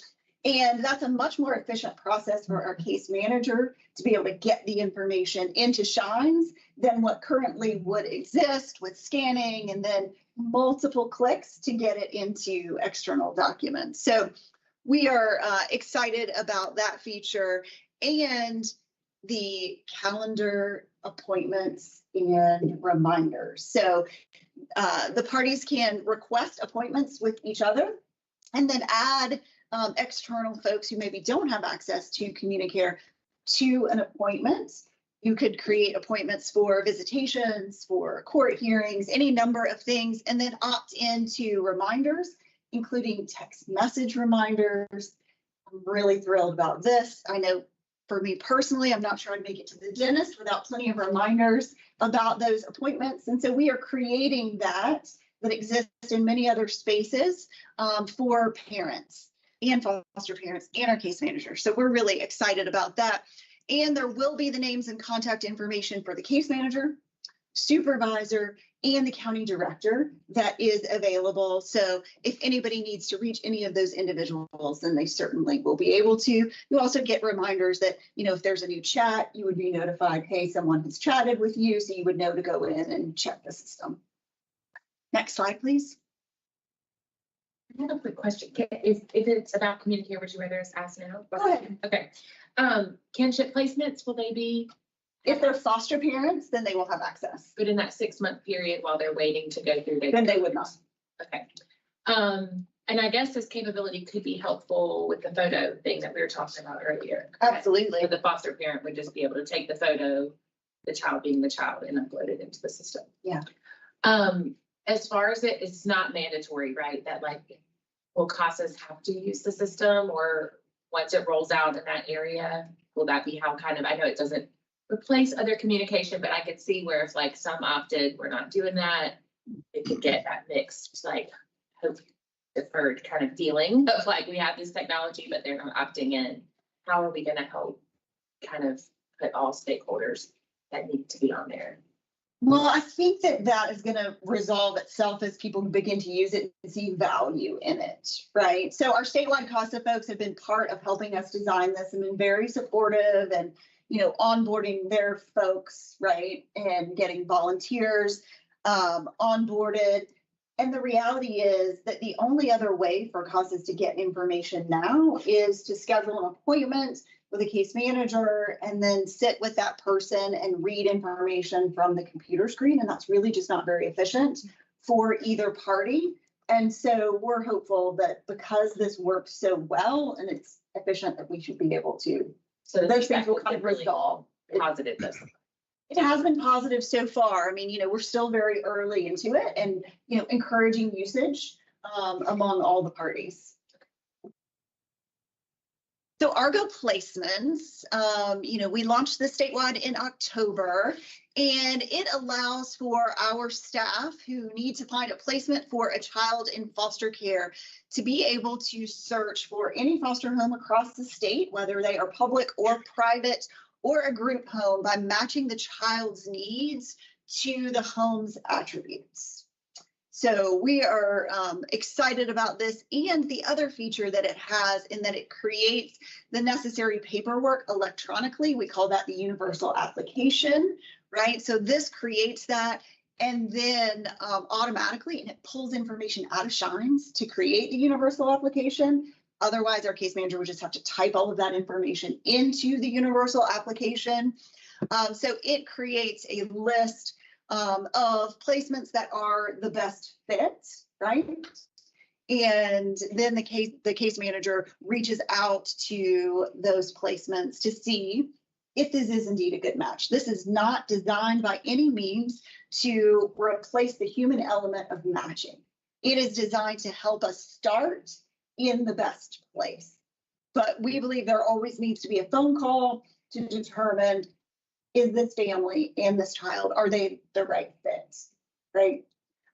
And so it's not an automatic placement just because, you know, a family is automatically matched or a group home has a bed space, for example, right? There still has to be that conversation. But we are pleased with the efficiencies that it does create and feel like it will help us starting in the right place with families and facilities that are best able to meet a child's needs. Next slide, please. So what is coming next? I mentioned the mobile app, and that will be launching shortly. But in addition, we are also working on modernizing foster parent onboarding and reevaluation through a portal, because that does not exist now, so that prospective foster parents would inquire online, they could track their progress throughout the approval process and be able to upload documents, which is really wonderful because there are a whole lot of documents that are required for folks to become foster parents. And so this way, the prospective foster parent and the agency can see what's been uploaded, what's still needed, all of those things. And that will be for public and private agencies as well. And then finally, we are working on invoice management and modernizing the invoice process for our DFACS foster parents, which is long overdue, as I'm sure many of you all are aware. So we're excited about that. So our Georgia Foster and Adoptive Family Assessment. This is the work that we hope is going to lead to increased retention. We've contracted with an independent organization, that's the Butler Institute of Families at the University of Denver, to conduct this assessment. And it is going to give foster and adoptive families across the state, regardless of if they're with a public or private agency, the opportunity to share their experiences and suggest improvements to the child welfare system. Our assessment is going to include a survey for foster parents that will be followed by focus groups and interviews of foster parents. And then we will do separately an adoptive family survey. Next slide. So we have a steering committee, and we're really excited about the members of this steering committee who've really been kind of designing and leading this work. It includes both public and private agency foster parents, relative and non-relative foster parents, public and private agency staff. We've got public and private agency association representatives, and we have adoptive parents. Included in that, we also have 2 members of our steering committee who are also serving on the Senate Foster and Adoptive Study Committee. So we are excited to have them as part of this as well. They have been meeting actively since January. Next slide. Oh, I thought we had one more slide on that. So let me say this. They've been meeting and we have launched the survey. It was released last Friday to all of our foster families. So I will make a plug that if you all are in regular communication with any foster families, that they will have received an email from the Butler Institute. It is not spam. That is their own unique link to take the survey. And they can't forward that link on because it is just for that person. We've also established a help inbox that's caregivers@dhs.ga.gov in case anybody needs some technical assistance with that. Okay, now to share with you some more details about two programs that are in our well-being section, and that is Georgia Rise and EPAC. And we have a new leader for those programs, and his name is Donjay Calhoun. He is not new to Georgia DFACS, but is new to this role. And we recently had our Georgia Rise director retire. And she has now been recruited by a national entity, and so is doing some child welfare work at the national level. And we're pleased that for her and for us, we've seen this happen a couple of times now. And so lots of folks are interested in some Georgia talent, which we're proud of. Next slide. So EPAC. That stands for Educational Programming Assessment and Consultation Unit. And just wanted to make everyone aware that we have a unit at our state office that focuses on educational supports for children and youth in foster care. We have representatives for each of our regions that is in this unit, and they really do a lot of work to help case management staff understand how to navigate school systems and understand school system language, and work with them on IEPs and educational evaluations. If a youth needs tutoring, for example, this is the group that could help get that tutoring started. And so they're a wonderful resource for us. Next slide. Mayor, can I ask a question? Absolutely. So for those youth that have been, how are they identified if they need tutoring? Because I'm always curious with particularly with third graders where it can go very, very well or not so well. So is it that the teachers identify the students and then we're able to get tutors for the students that need it, or is it some other mechanism from the foster parent?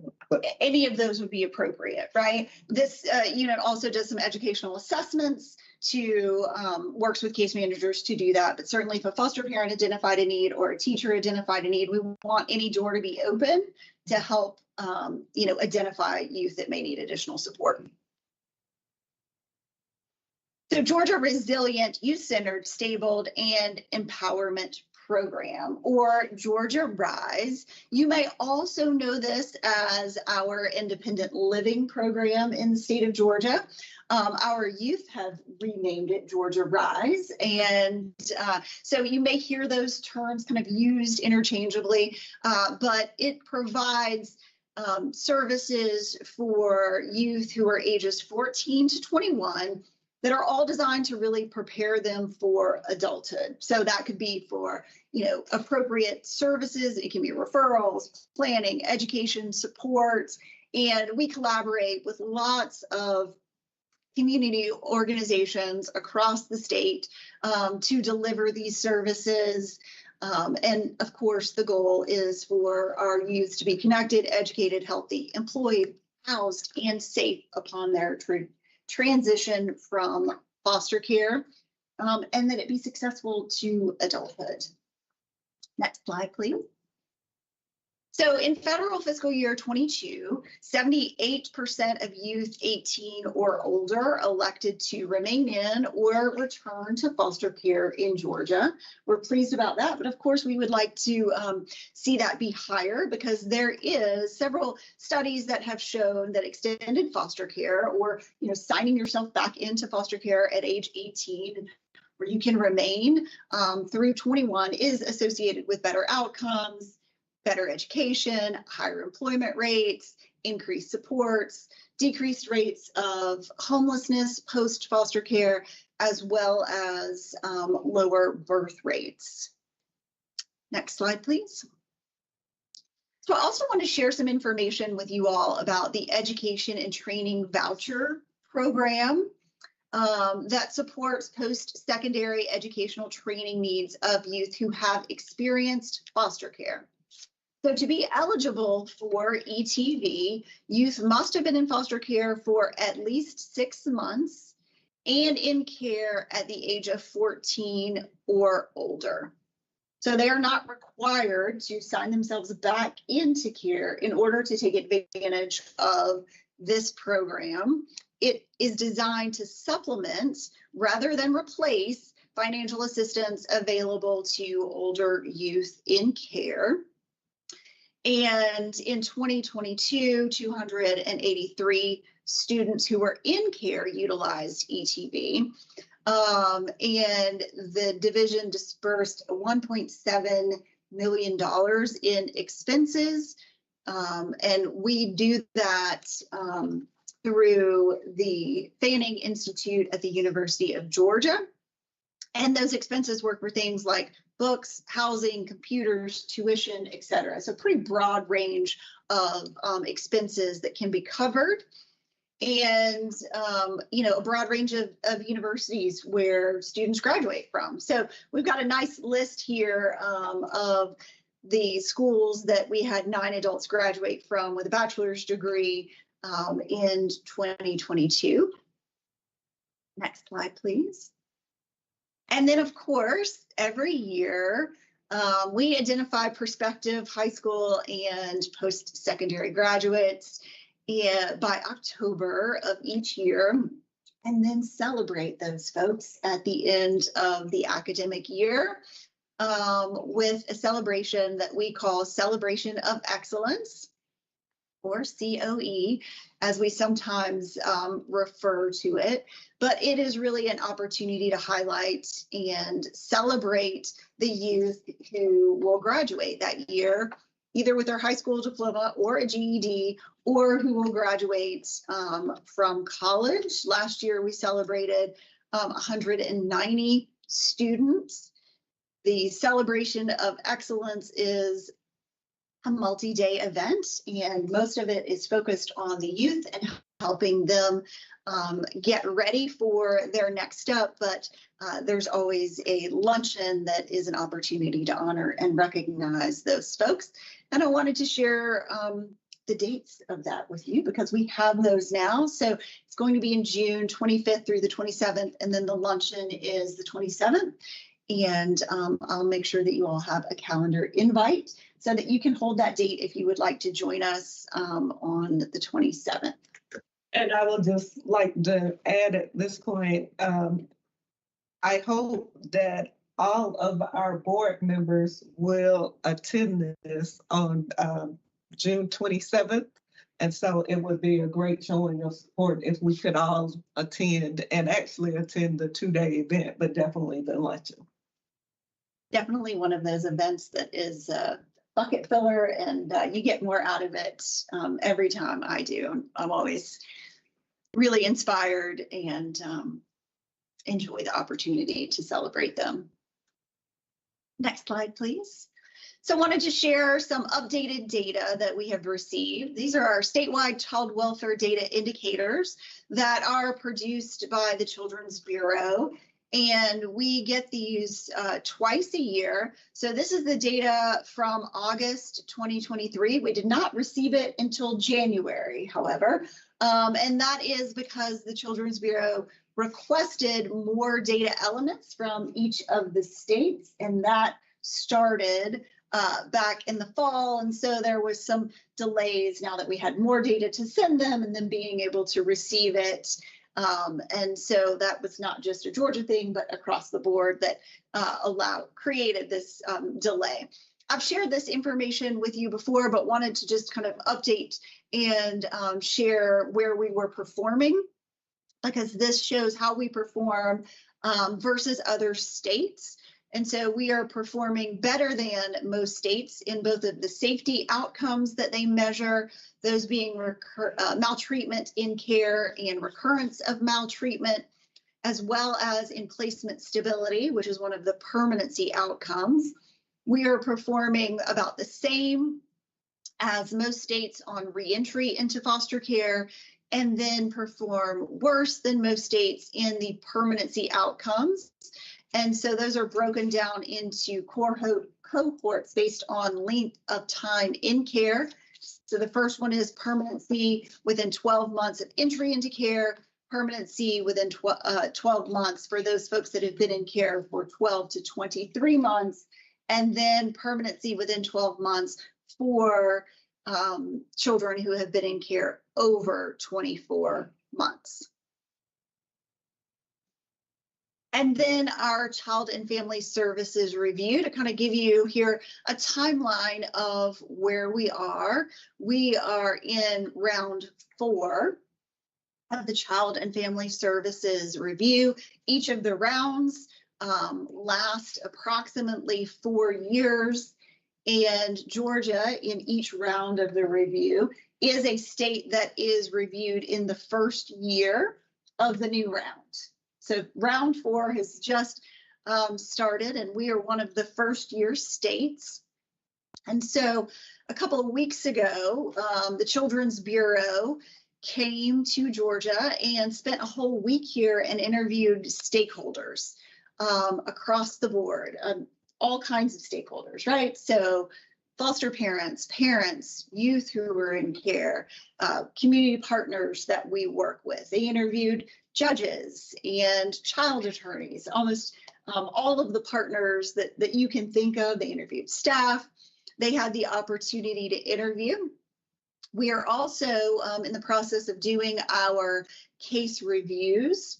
And Georgia is a state that has a case review team that was able to get certified, and I'll say easily able to get certified to be able to conduct their own reviews, because we have those reviews running at all times, really, to check on our progress. So once those are done, then they will issue us a final report, and then we will work on a performance improvement plan.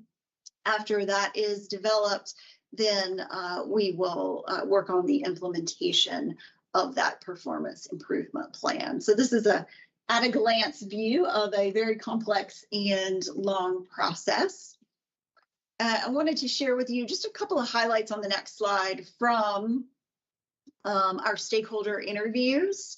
And I'll say that it was nice to hear some of the strengths that they shared. They didn't share any needs that we weren't already aware of, which honestly I think is probably a strength as well. But we certainly have some needs for additional services, particularly related to serving children that have autism, additional treatment resources, and affordable housing, transportation, those types of things. We did see system strengths and timely and frequent court hearings, quality of training, and some positive outcomes for youth, field practice coaches, legal training, as well as, just strengths of foster parents, many of whom have been fostering with the agency for several years, and some acknowledgement of the knowledge and staff of some of the supervisors that they interviewed. So it was nice to hear that feedback from our Children's Bureau partners. And that's the last slide, so I'll be happy to answer any questions that you may have. Randall's had her hand up for a little bit. Randall. Yeah, thank you. A quick question about post-secondary funding. I know you mentioned that all of that is for kids that are in care when they were 14 or older, but I'm specifically curious about kids who were in care even in middle school and out before 14. I'm actually working with an ex-foster child right now trying to get in for post-secondary education.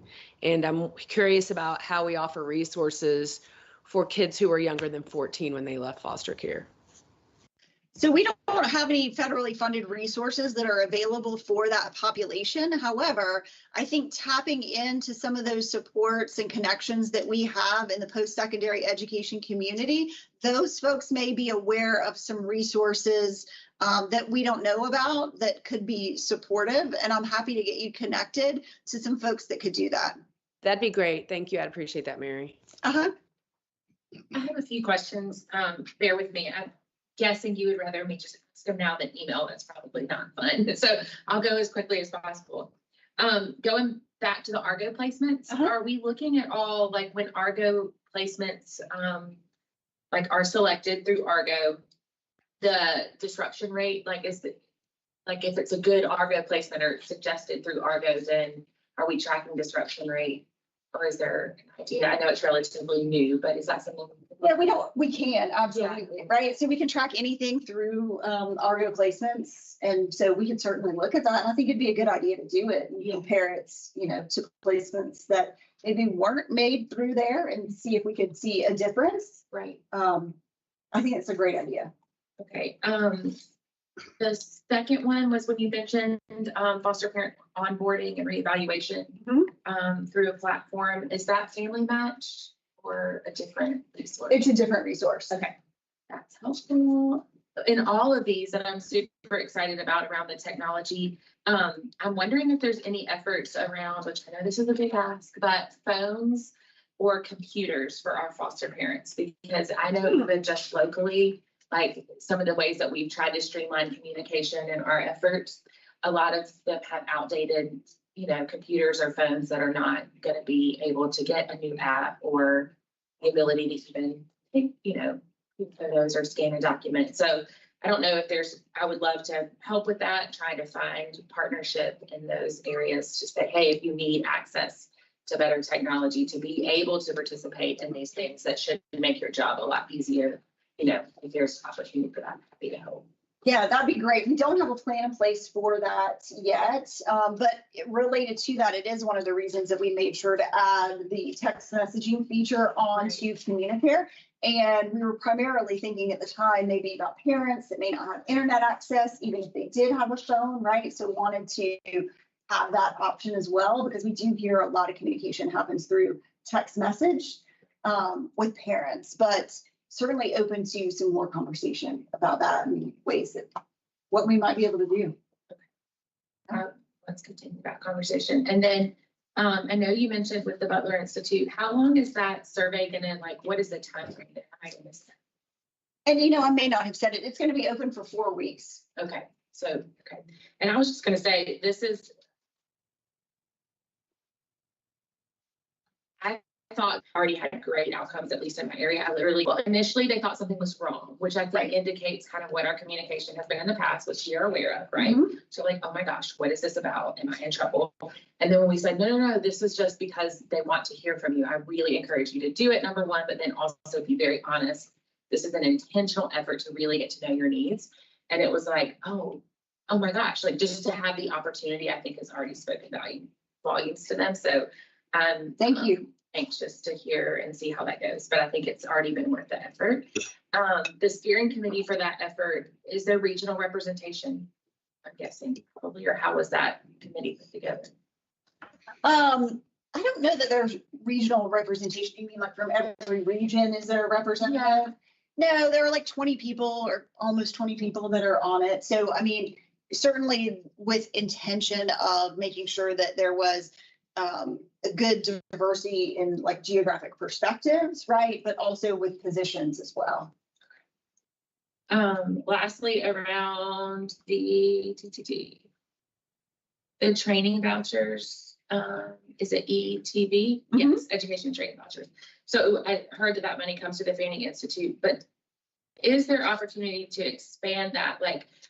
We've been looking at a program in our area called Pro Leave. So these are kids that are probably not going to go to tech school and not going to go to any further education, but training to stay in their job, right? Or manage a budget, kind of going a little bit further back for some of, really with the intention that their kids would not have to come into care, right? So those kind of training programs, is there money, or is that a different pot of money, or am I on the right track? Is that? It would be a different pot of money. Okay. The education and training voucher program has pretty specific requirements on it that, Fanning administers, that we don't have necessarily a lot of flexibility with those dollars. However, I think there's probably a lot of community interest in making sure that youth transition to adulthood successfully.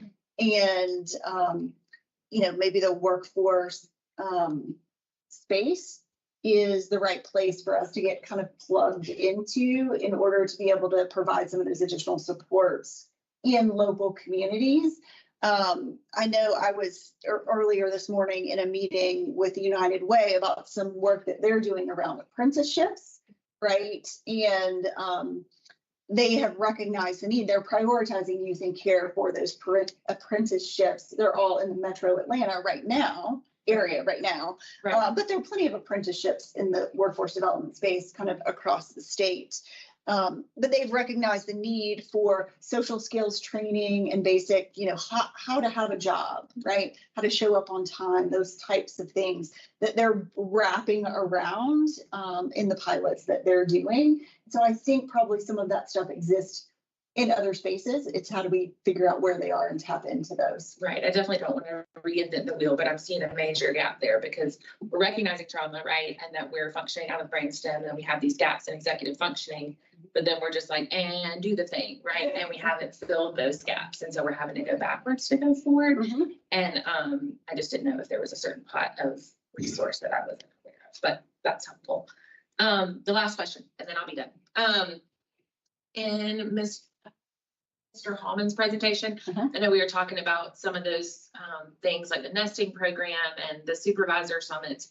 Is there an equivalent to that in child welfare? I'm sure that there is. There is, and there's a whole lot of stuff related to that.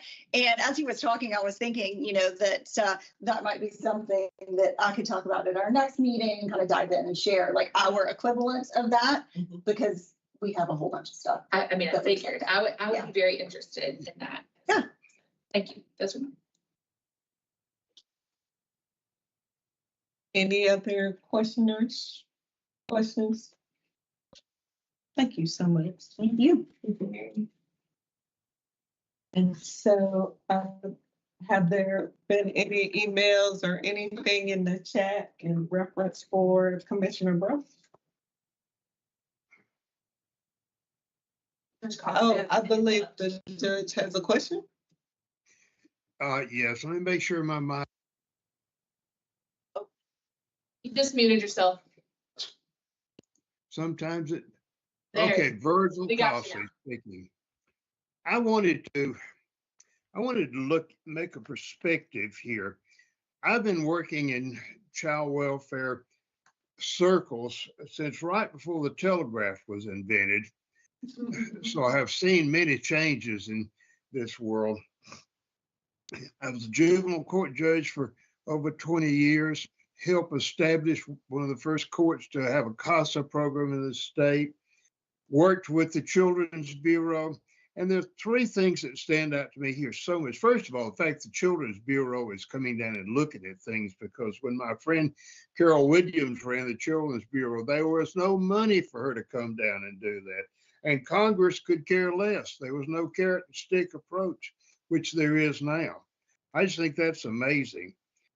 Your recognition and willingness to work with CASA is a major change from when we established the CASA program, when they were considered the enemy by many, but they aren't, of course, and you aren't either. The other is the approach to education. Educational entities have often not understood the need to work with CASA, the courts, DFACS, anyone. But of course, that is necessary. And I think that it's been quite a few years, it's been 30 or 40 years I worked in child welfare. I've heard today the most improvements than I have heard in all these years. So I want to thank you. I don't understand everything you do. I'm not even going to try. What I do know is you're making improvements, and that's the big thing. Thank you. My hat is, if I had one, would be off to you. Thank you. And I would like to co-sign with what the judge said, and if everyone could unmute your audio, and if we could just give a round of applause to everyone that presented, and defects in your work is just really phenomenal. So if we could just give everybody.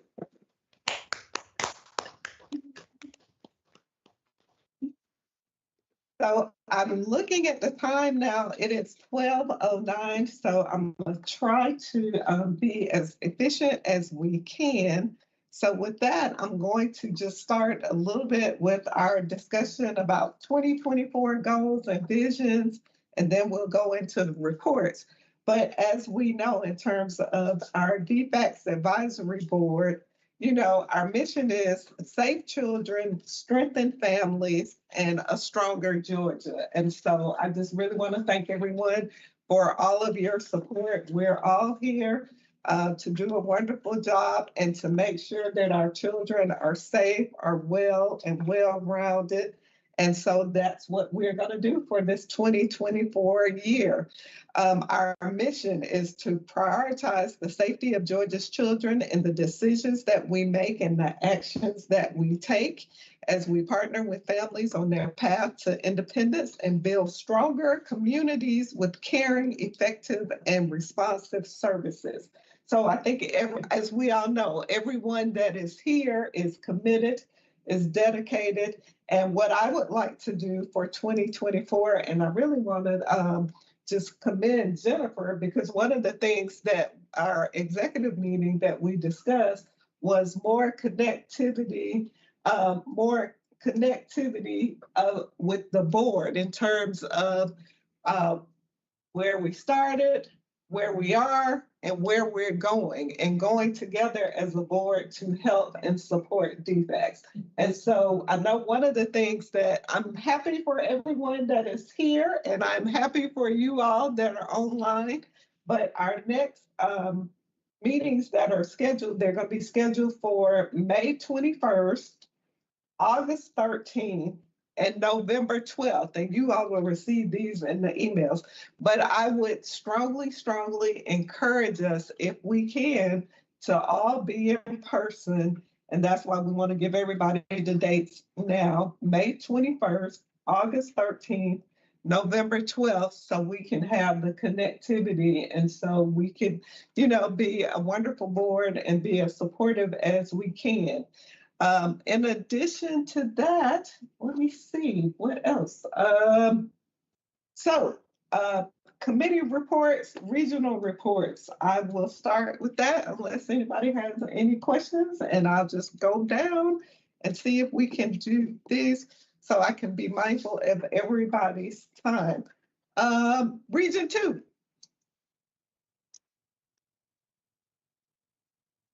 Still on. Okay. Fran. Okay. Region 3. Randall. Randall, you're on mute. Hey. Okay. Hi. I will email these for whomever's taking notes for us. I'll email these to Emma. Okay, Emma later. Areas of growth. I'm trying to truncate everything, so I have a couple for each. Several counties have vacancies to work to fill. We've seen a good bit of turnover. We're working to hire and train staff. We're also hiring for a Paulding director and had several applicants and hiring for a CPS administrator in Douglas. Douglas County, this is a growth area, continues to experience juvenile court judges giving custody to the department due to parents refusing to have their youth in their own homes. So it's improved a little bit. They're giving the department time to meet with a family to try to provide resources before ordering them into their custody, but they are having an issue of parents not being able to handle their youth and wanting them turned over to DFACS. Floyd, this is a growth area that's turning into a win. And Jeff may be able to speak to this as well. Floyd identified a tremendous need in 2023 to expand prevention services, as they had 477 reported cases last year that were screened out. So they wanted to be able to meet a need so that these wouldn't be coming back. And so their win is they're working to develop a system of investing into these families to prevent future calls. And they're partnering with Restoration Rome and also Paulding Family Alliance to create a structured program to improve connecting with these families. So that's a growth area that's turning into a win. Other good stuff, Douglas partnered with juvenile court judges and juvenile programs to enroll kids in Chance Court. And these are kids who have mental illness and delinquency issues, and it's to address their mental health. And when they complete the program, they have their delinquency charges expunged. Bartow partnering well with faith-based partners and additional community support for birth and foster parents. They hosted several things over the holidays. So Thanksgiving and Christmas dinners that included birth and foster parents, and they saw a lot of support from CASA, attorneys, et cetera. So that's nice.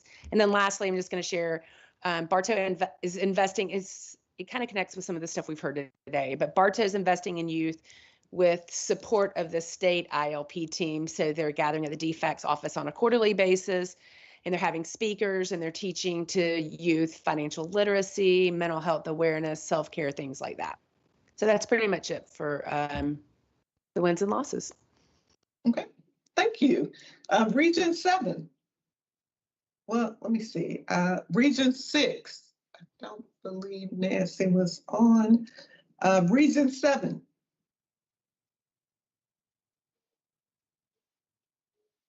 Okay. Let's see. Region 8. I don't believe. Okay, Region 8. Region 9. Okay, I'm still here. Real quick update on Region 9. Miss Shayna Lewis has recently been named our new regional director.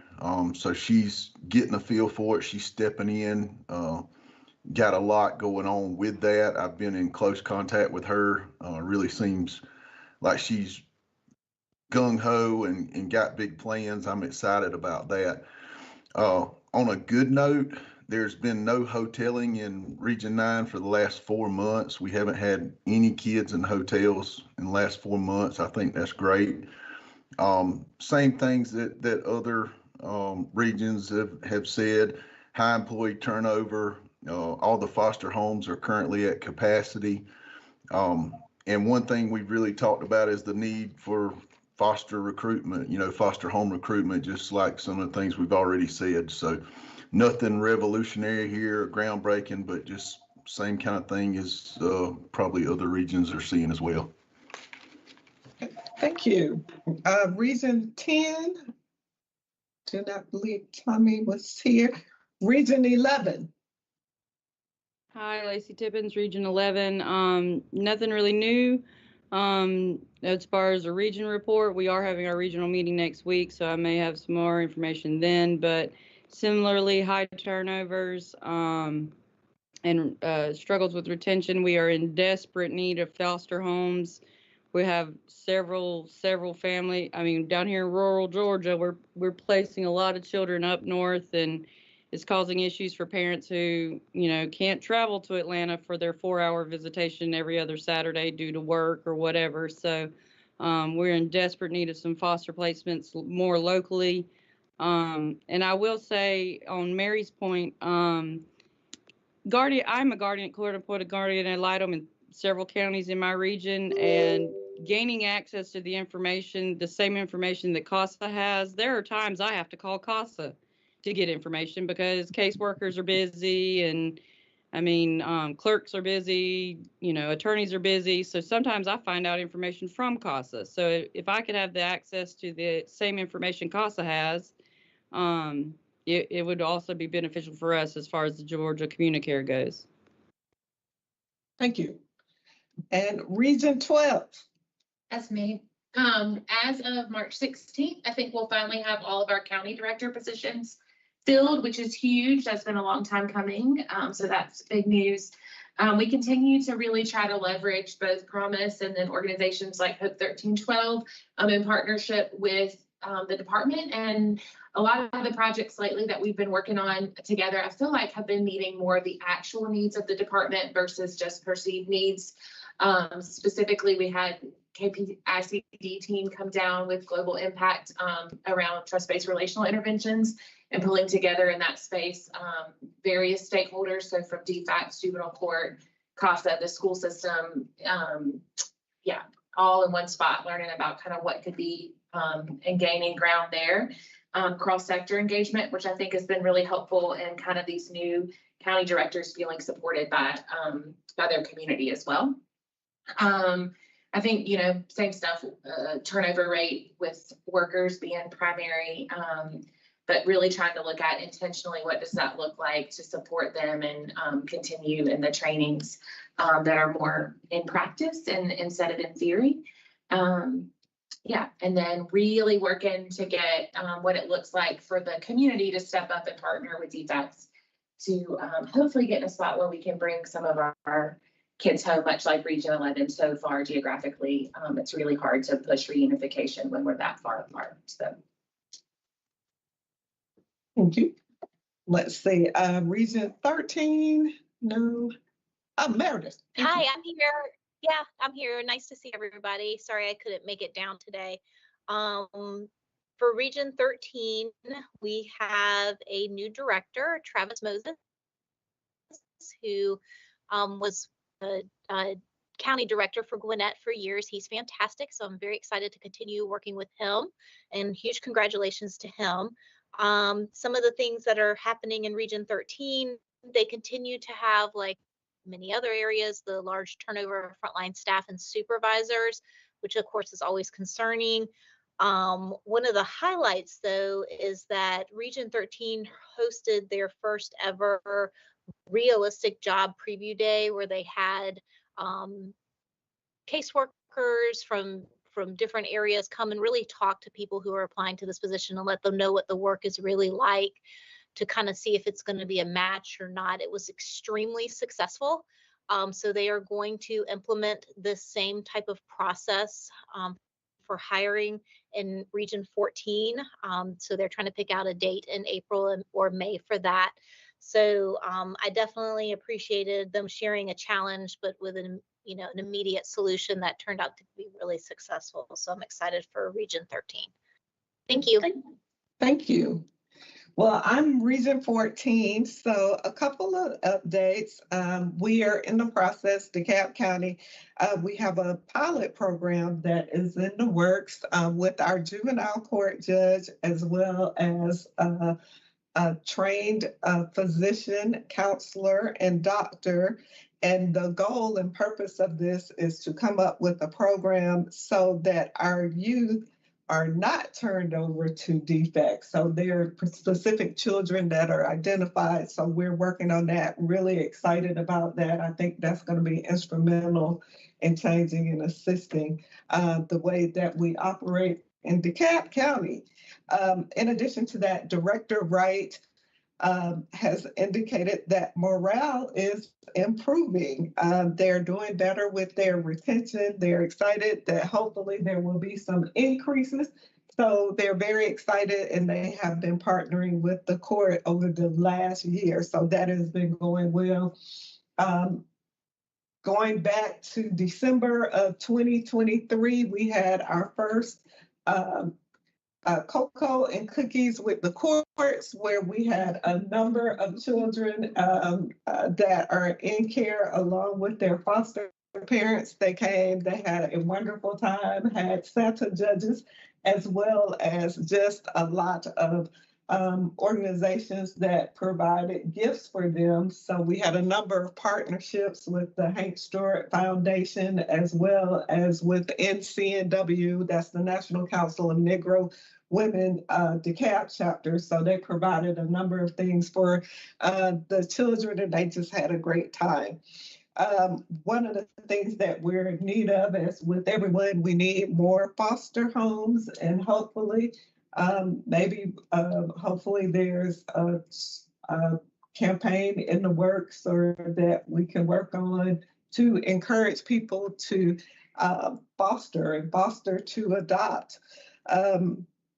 On a personal note, I had a very good friend who informed me last week that everything has now gone forward after being on the waiting list for 5 years for DFACS adoption. everything is moving forward. So she is super, super excited for her new family to be. We have a new juvenile court judge that was recently appointed in January, and everyone is excited about that. The director of DFACS came out to support. So I think that's all I have for now. So that's the Region 14 report. And so we'll start with our at-large. Jennifer? Are we, just a clarifying question, are we gonna talk more about our goals and vision, or are we gonna run out of time for that? I was going to give us a couple of minutes as an end for comment, but if you Half my want to. time. No, Jeff, do you have anything you wanna say? Just taking it all in. I do, I mean, Randall brought up, I mean, we are working on this project in conjunction with Paulding and UTA and others, which we're really excited about. So anyway, more to come. And I think Virgil still on? Yes, I'm still around. Okay. Now you're on mute. Okay. Okay, I moved this thing back and forth. I guess I have a nervous habit. I've already given you what would have been my 2 cents worth, but with inflation, I'm sure it's now about 6 or 8%. Thank you. Okay, and so now, let's see. I forgot to add with the commissioner's report. I do not know if you all saw this, but everyone should have received an email with Commissioner Brose report that was given at the beginning of the year. The video of that. So if you did not, just go back through your emails. And if you have an opportunity to watch that. It was an outstanding presentation. And with that being said, our goals and vision for the year. So Jennifer. Me. You want me to lead? Well, I didn't know. Okay. Oh, no, I know we're short on time, so I was just going to bring up that in our statutory formation, I was going to ask if we can also have, it says the advisory board shall also meet on the call of the chairperson and then the government or the division director. So I was going to suggest that since we're short on time, and I think this is really important for the board to do this, if we could request you to call us to a special meeting virtually to have, 30, 45 minutes to discuss this. Okay, well, I think that is an excellent idea. How about let's give us an hour and a half just to have some wiggle room. So I will do that. And Emma, you just tell me what I need to do. And if we have any dates, ideally, if we could do that within it's 4 weeks, sufficient notice. So about 4 weeks from today, what is today? Today is March 5th. So I'll be on spring break with the kids from April 1st through April 7th, but anything after April 7th is a Sunday, which is also my 18-year wedding anniversary. So April 8th, the week of April 8th, if that works for everyone, we'll try to call a special meeting then. That'd be great. I had one announcement. This is not really mission critical by any means, but I don't know if you all have heard, this book is coming out in the middle of March. It's called Untangling Hope. It was written by a local Georgia resident, and it is specifically for our kids in care that are teens. It is fabulous. And so I feel like this is often a group of our kids that get overlooked, and it just for them to feel seen in their journey. And so any of us that have contact with them, I would love for you all to promote, read, and because it's just such a gap in our services. So it's called Untangling Hope. And it'll come out, you can order it on Amazon in middle of March, but just wanted to make people aware of that resource. Do you know how much it is? I don't, but I'm sure we can find grant funds for people that need it. I was gonna say, send it to us, and if Emma or Emily would send out the name, but I was gonna say, if it's if it's affordable, I'll just buy a copy for everyone on the board. And so hopefully have that by our specially called meeting. It will be available in 4 weeks. Okay, thank you. Okay. Anything else? One last thing, in the interest of time, I won't dig deep into this, but the post-board package that you all will receive, we are going to be including a copy of the annual county report summary, so that we have a total summary of that report, and then we also break it down by region. I know that our regional trends committee had the opportunity to dig a little bit deeper into the specific counties. So Emily and I are happy to meet and talk through specific counties or dig deeper into the region reports. But just be on the lookout for that. Thank you for that work. I know that was not fun. It definitely is a lot to go through, for sure. Okay, so it is now 12:29 p.m. I will just ask that for our special call meeting, that if anyone has anything that you all would like to see addressed during that meeting, any particular topics, any areas that you all would like us to delve into, any committees that you all would like formed, please email us so we can have that and so we can be prepared to discuss it for our goals and visions of the board. I'm excited to work with everyone, glad to see everyone. And with that, at 12:30, we are adjourned. Thank you. Question. Oh, well, we've got one question or comment. Hi, this is Janice Van Ness from the at-large seat 2.